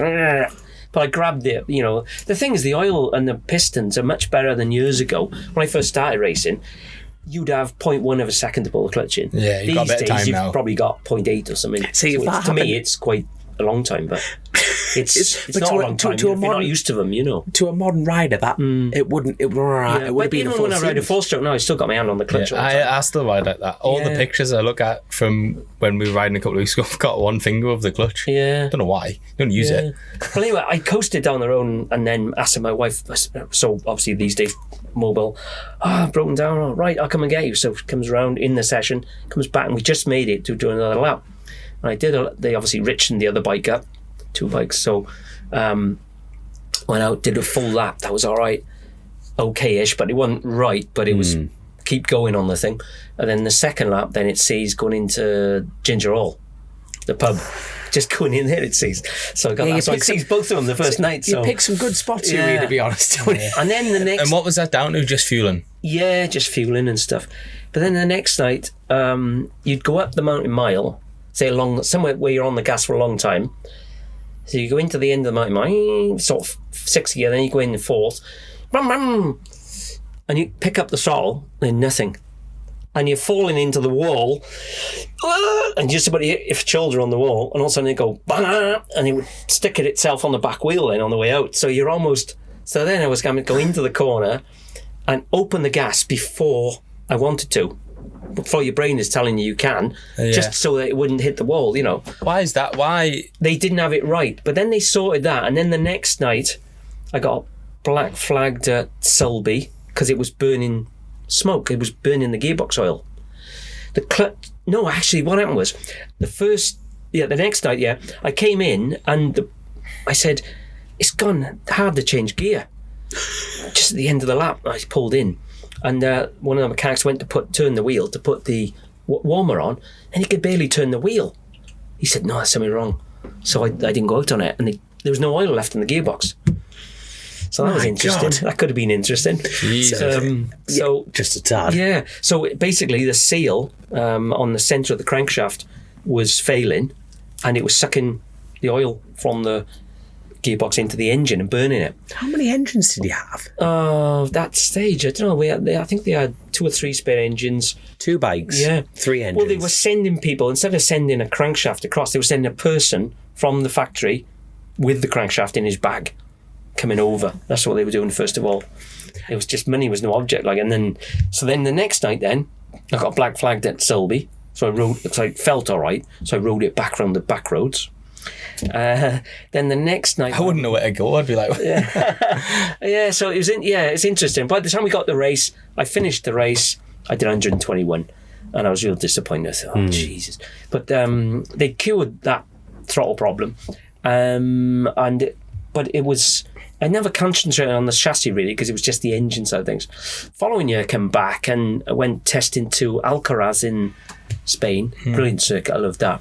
And you go down like a big waterfall. I called it a waterfall because it was like, it goes down a big hill and it's like off camber. And on the 500, you could get it sort of spinning going down the hill. It's brilliant. Anyway, so it did that test and I thought, right, it's cured now. It's great. And I went to TT and I got flu real bad. And the thing was just, then I realised the engine was good, but the chassis was, I don't know, just a bit stiff. It's a bit stiff, I think, the chassis. Somewhere along the line, it's not quite right, you know? Because I'd done 123 on a NSR 500 V-twin back in 99, which is almost the outright lap at the time. yeah. With David Jeffries now. The outright lap was 124 something. So I thought, oh, and this thing is 10 mile an hour faster, 15 mile an hour faster. But it didn't work out like that. And anyway, so I rode it and I realised, I was looking out the side window every time. You'd go down towards the 11th milestone, it would stick up itself on the back wheel and land and bounce and come up again, and you're going around corners, sort of bounce like that. It was real, like it had too much air in the tyres type of thing. Yeah. So much chassis. And it was hard work. But I did 124 something on it. Not too It's bad. getting fat. The story's progressing. Yeah. So is the speed. But it's a shame that there was a year in between that. There was 2016, 2018, 17, there was nothing. So they'd, gone forward with the bike. And they've sold, quite a lot of them. That was their plan, to try and make a bike, to make a series. I think try and get Kevin Schwantz involved and some of the other guys. Could you imagine? So, that was the idea. So, but it never... But yeah, is there a reason why it never, the project didn't continue? Or yeah, they're just a very good, people know them from motorbikes and things, but they've got all sorts of engineering things going on, big manufacturers and electric motors, and they design anything for everybody. Yeah. And the bikes is a small part of it. Well, it wasn't a small part in the beginning, I think, but then, because Eskil was a 250 European Championship rider in 1991, I rode against him. When back in the day, when we were saying back those days on 250 European Championships. So we ended up, like I was riding for him. It's weird, really. See, how close are you to them on the phone? Because I'm going to put an idea in your head here, right? Yeah. Get the Suter project back up and going. And I know the perfect rider for it. Jim Hind. Yeah, Jim would be good on it. You know what I mean? Yeah. As much as I would like to ride it, be selfish here, but that, but he's just, there's too short running through that lad's veins. Yeah, he's fantastic. He isn't, but I tell you what. Is he here this weekend? Well, I don't know. I don't think so. But I've heard rumours he is, but okay. no, because funny enough, when I kindly spoke to you on the phone, me and Chrissy were down here, and we tried to get you and Jim on at the same time, but it was his mum's birthday at the time. That's right. Timing never lined up, which was a damn shame. So it's absolutely great to have you on. But I tell you what, you need to pick up. In fact, we'll watch you do it now while we're live on Grace's show here. Get on the phone to Suter and get that bike rebuilt, 100%. Well, a nice thing that came out of that, because we got on so well and whatever. If you get, you get a Suter clutch, because that's how they started with the clutches. Yeah. You immediately 5 mile an hour quicker everywhere just because someone pulls out the box with Suter written on it. And on the box is a picture of me on the 500. That's cool. I never used it. I thought that looks like my helmet. It's me on the box, which is really nice for me, because it's just really, it is just really flattering, isn't it? Yeah, that's really cool. It's really nice. Yeah. What is your most obscure best achievement? like that box is a great example. You know, something that's like one of them, like it's got to be be involved that. with that company. I could have said no in the beginning, never been involved with them, even though it was hard work. But they're all just they play hard and they work hard, just like our team, you know. Yeah. So it was just that was really, really satisfying, you know, to see that happen, and you know, to be involved with them. And I learned so much as well, you know, just like Alex Chasin, his name is, and such a nice guy. But when he's working, he's like that. But when he's not working, he's playtime, you know, and just. The guy could just look at this table and say, I could design this better, sort of thing. He just works stuff out in just looking at a chassis or something. Fantastic, you know, but I love it. Didn't quite get it right for the TT, but it was a very good bike on the short circuit, you know. Oh, we need to get that back. But I tell you what, I'm not being rude, sorry, we've got obviously patrons, and if you sign up to be a patron, you get to ask you questions directly, and we'll do the names on that side of things. But Josh, have you got any more questions? Because he's got a team to run and you've got a bike to race tomorrow. I've got one question. Go. Who's the... I'll not say the best, that's the wrong word. Who's the most favourite rider you've had as in your team? Because everyone to has work favourites. with, and like for whatever reason. That's a difficult one, God.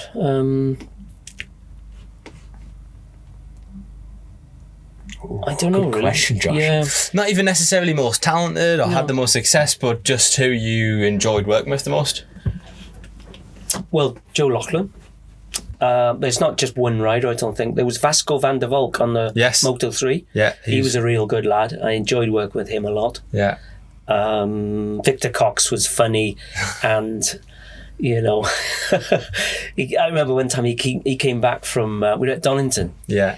And I'd already taken the truck to the TT, and it was boiling hot day. And I said to Victor, a little bit like that story we were talking about earlier about going down through the Craner. I said, Victor, do you realise you're faster than John Hopkins going down through the bottom of Craner? Oh, am I? I said, yeah. I said, don't you think it's a bit fast? You're on a super stock and he's on a super bike. And I said, you're like 10 mile an hour faster than any other super stock. Oh, I feel all right though, he said. I said, oh, that's okay then. I was just mentioning it. Just have a think on it. Anyway, the next session, Craner curves. Oh, gone. No. So he comes back and he says, Lougher, he says, I had a bit of a crash. I said, I know, we've seen you go missing at turn 3 or whatever it is. And he said, I says, what's the bike like? Oh, it's not too bad, he said, and he had a piece of it in his hand. He always brought back a piece. Anyway, he had this piece and it was something like that. And I said, right. I don't think it's too bad though, he said. I thought, that's the universal rider's code for it's fucked. Anyway, literally 10 seconds later, his mate walks around the corner, who's a photographer, and his mate walks around, he says, Victor, oh my God, you should see your crash. I've got it here on his camera. He said, every click, he said it went up, he said it must have been 40 foot in the air. Next time it came down, it just missed your legs, then it went up again, and Victor looks across me, he goes, it's not bad. It's not bad. And he's like, oh no. And anyway, bent frame, you know the situation. Done, yeah. So we worked all night to get him up. But he was a funny guy to work with, and a lot of good memories of Victor. But yeah, there's loads of guys here. They're all different in different ways. Philip Backlund was from Sweden, and he was unbelievable. He turned up at the first meeting, and Victor had finished third in the British Championship in 13 and 12. And 2013, Philip ended up finishing third, so which was really good for us as a team, you know. Aye. And anyway, he turned up first, and he was a good rider in Sweden, but there was only maybe 18 people on the grid, and you think, but what does it mean? What does that mean? You know. Anyway, he turned up, and he was dicing with Jason O'Halloran for the win, and he lost it by like 200ths of a second. Jason O'Halloran. Jason O'Halloran. Yeah, he was riding for Honda then, yeah. And we thought, wow, he can ride. And Victor was like, couldn't believe it. He was 12th or something, you know. And that's hard then you were asking earlier about dealing with riders, you know, personalities and that, you know, because they, you know, they're a bit pissed off. Their teammates just come from nowhere, and all of a sudden he's, you put him in his place. But the following meeting, Victor won the race, and, you know, so it was, interesting. I remember Philip turned up on the scene and just being impressive straight away, and everyone being like, oh, who's this? Who the hell's that? Like, yeah, he's good. But he was totally different character to anybody. You know, he'd have a bicycle, you know, on a stand, and be, you know, bicycling, getting himself warm, and then calming down afterwards and all that stuff. And I was like, wow, you know, but everybody's different, aren't they? Yeah, they are. You know. like Danny Eslick was up the pub having a pint, like sort of thing, the night before until 2:00 we did. So, but it's just a different sort of person, like, totally. I do like it. I tell you what, we've got a cracking question here from Michael Harrison. Who was your favourite teammate? Teammate? Yeah. Favourite teammate? There's no such thing. No, there is. There is. No. Go on. I'll tell you what. This will get the juices flowing. Yeah. Who was the worst person you've ridden with? Someone that you just didn't want to pull up on the grid with? Not as a teammate, but as a rider, Philip McCallan. Yeah, that was quick. That was a quick. Well, I've got to think about it. He's harsh. He's etched in my memory. Don't worry. Anybody who rode with him will tell you the same. There we are. God, he was a nightmare. Yeah. Me and Ryan Farquhar had a bit of a dispute, shall we say, in 2003 at the Northwest. He passed me in middle of oil flags and whatever, and he got excluded and he got reinstated 6 months later and silly stuff, but we stopped talking for years, but we're fine now. We were fine, but it took about 6 years to get the water under the bridge, and I actually knocked him off here and we went down in the ambulance together because it was a right clatter, and but he was all right. He didn't say anything to me, and I thought, oh God, we'll end up fisticuffs here, but glad we didn't, because he's a lot bigger than me. But anyway, so me and Ryan had a lot of close riding, but we were always respectful, but whereas I can't say the same about Philip Callan, No. He would take the paint off your bike to earn 5 pence more, so really, yeah. That's all right. Right, now that we've got the juices flowing, go on then. Who have you most respected in this sport? On track, someone you've raced. It's got to be Steve Islop or somebody. Yeah, he was like the king, really. I think. Yeah, he could have gone on to, but he wanted to do again. He wanted to be. He won the British Championship twice, but before he even did that, he wanted to be a World Superbike rider. Like, you watch Fogarty. He wanted to get all the Honda rides. When he was just, because Steve was very, very good on the roads. Honda pushed him towards the roads and didn't give him rides on short circuits. If you could change one thing about your career, what would that have been? I think not to try to do too much in those early years. I was trying to, ride every bike, 4 bikes, and you just try to. It'd be better off concentrating on one bike, and that's what Steve Islop did in those early days, and he got taken up by Honda, sort of thing. And I tried to do too much on not having any money, and it was just So that's interesting. That was the answer. Yeah. I think, Love it. Got another Patreon question? Well, just to give a shout out to all the patrons, we've answered a lot of these, but just obviously everyone pops the questions in. Tony Rules is asking, how did you like the 2-stroke at the TT? Yeah. Ken O'Shea's got a great one here. He says, greetings from Ireland, like us. You've left your bath running or something like that. No, he says, do you think that Eddie Laycock is a bit underrated as a rider and now a team manager? Absolutely, yeah. Eddie Laycock was unbelievable. Like, I remember in 1990, that year, when I was doing the European Championships and all that, and we went to the Northwest, and I don't know what went wrong, something for me and Eddie in practice, and we started 22nd and 23rd on the grid, so we were a long way back, and pushed start, bump. Eddie was leading by the time he got the York hairpin and disappeared. He was like, you can look back on YouTube and stuff and see he wins both races the same. 23rd on the grid, wins both races by 100 metres. And there was like probably about 12 of us all dicing and trying to get there. And I ended up having a good meet. I had second or third in the lap record. But Eddie was like class. He got to the front, won both races. That's how class Eddie Laycock was. And we get on great now as, we speak to each other once a week because we just have so much crack. He's just funny, he's unbelievable. Yeah, he's brilliant. That's very cool. But yeah, like I say, we've answered a lot of these, but just give everyone a shout out. We've got Luke Tim Gubbins from California. He's actually asking, what was your favourite bike to ride? We've never touched on that. Oh, that's a good question. Right? Well, the NSR 500 V Twin was great because you could really ride it, but it was difficult bike to ride. That one was, again, it would wheelie a lot. It was like a big motocross bike. It wasn't very fast, but it was, I got round quite quick on it, so the chassis must have been quite good on it. But it was a difficult bike. I took over Joey's V Twin in 98 because he lost remember he crashed at the Tandraki and he'd lost his wedding finger, and he'd broken his collarbone, I think. And I was supposed to ride the 500, which McGuinness had, which was the Vimto one. He was going to ride it at Northwest. I was going to ride the TT. And when we got the TT, between Honda and Birdie, they said, "Oh, no, John's going to ride it." And John had that much experience then, believe it or not, at the TT. He's only his second or third year. And so it was all like, well, I'm supposed to ride it. And I got leathers made and everything, you know. And in the end, it was, they said, well, you can ride Joey's if he doesn't want to ride it. So I spoke to Joey, and he said, I can barely hang on to the 125, he said. But he did ride his 250 and won the wet, remember? Yes, yeah. So he won that race, which was amazing, really. But he said, no, and I take that thing. He hated riding it anyway. He didn't like riding it. The big, there's you like 500, yeah. There's you going, cheers, mate. Yeah. So I got it. I got the bike. He had the bike with him, but he didn't have the fairing. So the fairing was in Ireland, and when it came across, now these things were like £90,000 to buy off Honda. Anybody could buy one. They were 90 grand then. 90 grand. So we got the bike, and it got there was a special chain size for it, and he'd put a 750 chain on it. So because they get a wide chain, he put the 750 tyre on it as well. So it was too wide. So he cut the edge of the tyre. Shut up, man. Like the edge of the tyre off, you know, with a standing blade. And that's what we used to do on TZ350s back in the day. See, there's nothing wrong with it, but you lose that bit of grip right on the edge, you know. So I ended up getting the bike anyway. So the fairings come over, and he painted them with an aerosol.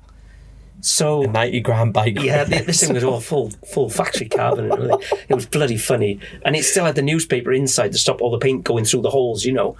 And so I ended up. It was Tuesday or Wednesday before I went out on it, and I couldn't believe how much I loved it, you know. And we come in anyway, and I did 117, which wasn't bad at all. And my mechanic was with me. Actually had a real good aircraft mechanic then, and he said these power valves aren't working, so I was only getting 3/4 power. So then they ended up doing like 123 knots or something. But yeah, it was that was an interesting bike. But the Taz Suzuki in 2002, when I was teammates with David Jeffries, that was a good bike. Yeah. Like DJ ended up beating me by, I think it was 21 seconds in the end, in the senior. But he lapped 6 seconds, I think it was better than me in his last race. So not too bad really for a little fella. Stuff. That's outstanding, never mind. Yeah, and it was because we worked on the chassis, because of my smallness, should we say. You have to work on chassis more, it being smaller. I was talking to Mike Brown there earlier, and because he's riding the big bikes now, and you can't move yourself around. You know, it's not just the weight. When you're, say, Dean Harrison or something, he's not heavy, but you can move, because he's taller, leverage. You can leverage to move around. You know, move yourself forward, stop it wheeling. When you're small, you can't do that. So you have to work on setup much more. So I was used to work on the first race, first superbike race, more, and then maybe finish 4th, 5th, 6th or something. But then in the senior, I'd be ready, using it as practice, really. Yeah. And then for the next race, so that Taz Suzuki was a really good bike. Following year, that was a nice bike to ride, was ex Colin Edwards SP2. That was a full factory thing, that. Yeah. But yeah, we had the wrong tyres on it, should we say? And it just kept jacking itself up in on the back end, and it would just sort of do that all the way, for God, you had to keep shutting it off and on again, and it was a hard work, We eventually ended up putting Pirellis on it, and it was okay. But by that stage, I was going into the race the next morning, and we weren't brave enough to put it back to the things that would change direction better. So, but yeah, that was. I remember DJ looking at it,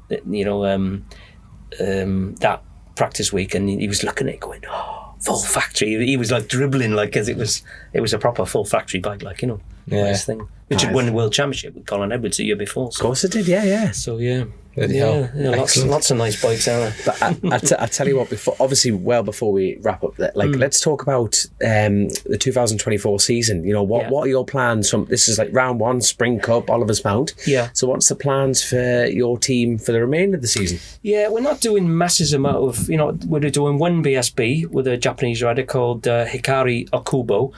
I could not pronounce that if I say it. If you ask me now, pronounce that, Dominic, I'll just walk out the studio, tell you now. Yeah, he's a good rider, and he's actually riding in the World Supersport this year on the Kawasaki, but he finished 5th in the world about 5 years ago. Well, you can pedal a bike then. Yeah, he's a good rider.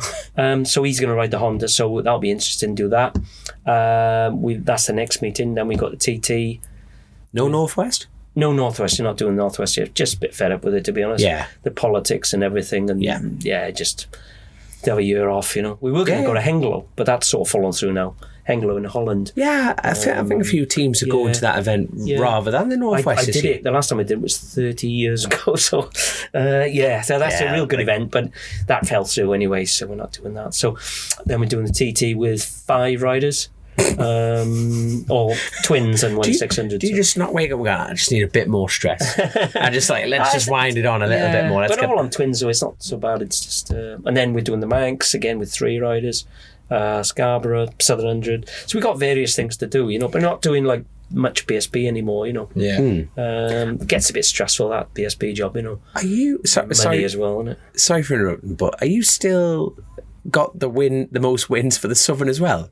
Yeah, I have, yeah. We've got bloody royalty sitting here, you know what I mean? It's bloody impressive. So are you back? Did you say you're back at the Southern? I'm not riding myself. No. Right. I've just got Joe Yeardsley. Right. And Jack Foley, who's riding for us here. Yep. And maybe Anthony O'Carroll, who's going to ride for us at the Manx as well. Fantastic. No, so, for all your your super fan base, the Ian Lougher fan base, are you back at the Classic TT yourself? Yes, I'm riding the 250 Freddie Laycock, so Laycock Racing this time. So it should be good. I'm looking forward to that. And is Mike riding the other one? He's riding the other one, yeah. Yeah, so 2 of us. Oh, we kind of glazed. What did you make the Macau? You obviously did the Macau. Did you ever win the Macau? No. I rode it 10 or 11 times. I finished 4th was my best. But I never liked it. No, it's dangerous, really dangerous. And it was in a time as well where, the biggest, I thought, the first time I went there, I thought 96 it was. And I thought I rode Ducati and it kept breaking down as well. And I thought, why do people come here? It was because the trip to Thailand afterwards is 12 days, which is really nice. I love Thailand. I like the people and it's really nice. But Macau, I dread riding around it. It was awful. And everybody, like McGuinness or Rutter, they used to say, what's the matter with it? It's great. See, you've seen if you missed the steel Armco barrier and you bounced, you just hit a block of flats. Yep. There's nothing else to soft to it. It's crackers, and they were all putting qualifiers on in those days. Going for it, yeah. Yeah, it's mad. It is a mad place, and for me, it's all right, but. No. Yeah, I know. But you've been there, you've done it, you've got the T-shirt, absolutely love it. But I tell you what, I think that is an absolute perfect time to wrap. Honestly, I could genuinely sit here and just ask millions of questions. I just want to find someone I'm going to dump in a field with a head torch now. That's my ambition in life, and just do an Ian Lougher on them. But no, Ian, honestly, thank you so much for taking the time. No, thank you. I've enjoyed it. It's been good. And obviously, I really wanted to beat him. I know it's his first time here, but I really wanted to beat him. I think we can safely say that'll probably happen. No, I love it, mate. But but Josh, more importantly, good luck for tomorrow, son. Hi, thanks. Looking forward to it. Thanks to Andy and the Oliver's Mount Racing crew as well for sorting it out and obviously sponsoring the episode. And I'm excited. I'm going to try and get a cheeky lap in the van here because I've been coming here. Actually, I've been coming here since I was riding 125s for Replicast, and I used to push your bike up to for you to hop on it because you were riding everything then. Yeah, for Gary, yeah. Yeah, and just used to sit on the wall and be like, and with me dad going, you're never riding here. So I've had to wait all these years, but I'm excited. Yeah, well, you'll enjoy it. Yeah. This is Ian's opportunity to say thank you for all that hard work of pushing his bike. Yeah, because if you give him a lift, down to the paddock, he'll take you for a lap. Mine was an electric go-kart, so it'll be nice and quiet. Right, okay. Be able to hear every tip all the way down. But this is the price of the show. You've got to pay the price, pay the toll. But obviously on that side of things, this show wouldn't exist without OMG Racing, Bennetts Bike Insurance, JCT Truck and Trailer Hire. The patrons go without saying, please sign up. Keep Grace happy, because she loves a patron, that girl. I'm telling you that for now. And bear in mind that we're kind of been sitting here quite like, look, she's actually sat in on this show, so I'm feeling like I've got to be on my best behaviour. The pressure is real when she's in that chair, isn't it? You know what I mean? It's just like we've even got a proper, like, we've got the Studio Mark II. We've been discussing behind the scenes as well. And not Mark II, obviously, we're trying to keep this to the best we can. Whilst we've got the gaffer in the show, it's a bit of an opportunity to talk about the product. She's here all weekend with Kate. I'm looking at her, Katie. Yep, her and Katie are here working the weekend up here. So thank you so much to Oliver's Mount for letting us be up here. We're going to be selling merch, and that merch, this is very specific. You can hear the rattle on the show here, is very, very specific. Grace was very, very adamant. These are 4, 5, 6, I'm going to keep saying numbers till she nods, like 10 times better, ladies and gentlemen, in snoods wise. So we've got snoods, we've got baseball caps, we've got bobble hats. This is like a game of charades, you know, when you do the movie and everything like that. The travel cups. We've got the mugs, we've got, no, but seriously, everyone go online, look at Chasin the Racin, obviously get yourself on Spotify, like, subscribe, leave your comments, good or bad, it's all good for their algorithm. I love it. And but please, you know, just support the pod that we are giving to you. But yeah, enough of my rambling. Ian, thank you very much, sir. Yeah, and you, thanks good very luck. much. Yeah, thanks, Josh. Yeah, okay, thanks. No, I enjoyed it. It's been good crack. Good man. We paid him for that. It's going to cost us a fortune. Happy days. But hey, everyone listen, thank you so much, and we'll catch you soon. See you in a bit. Cheers.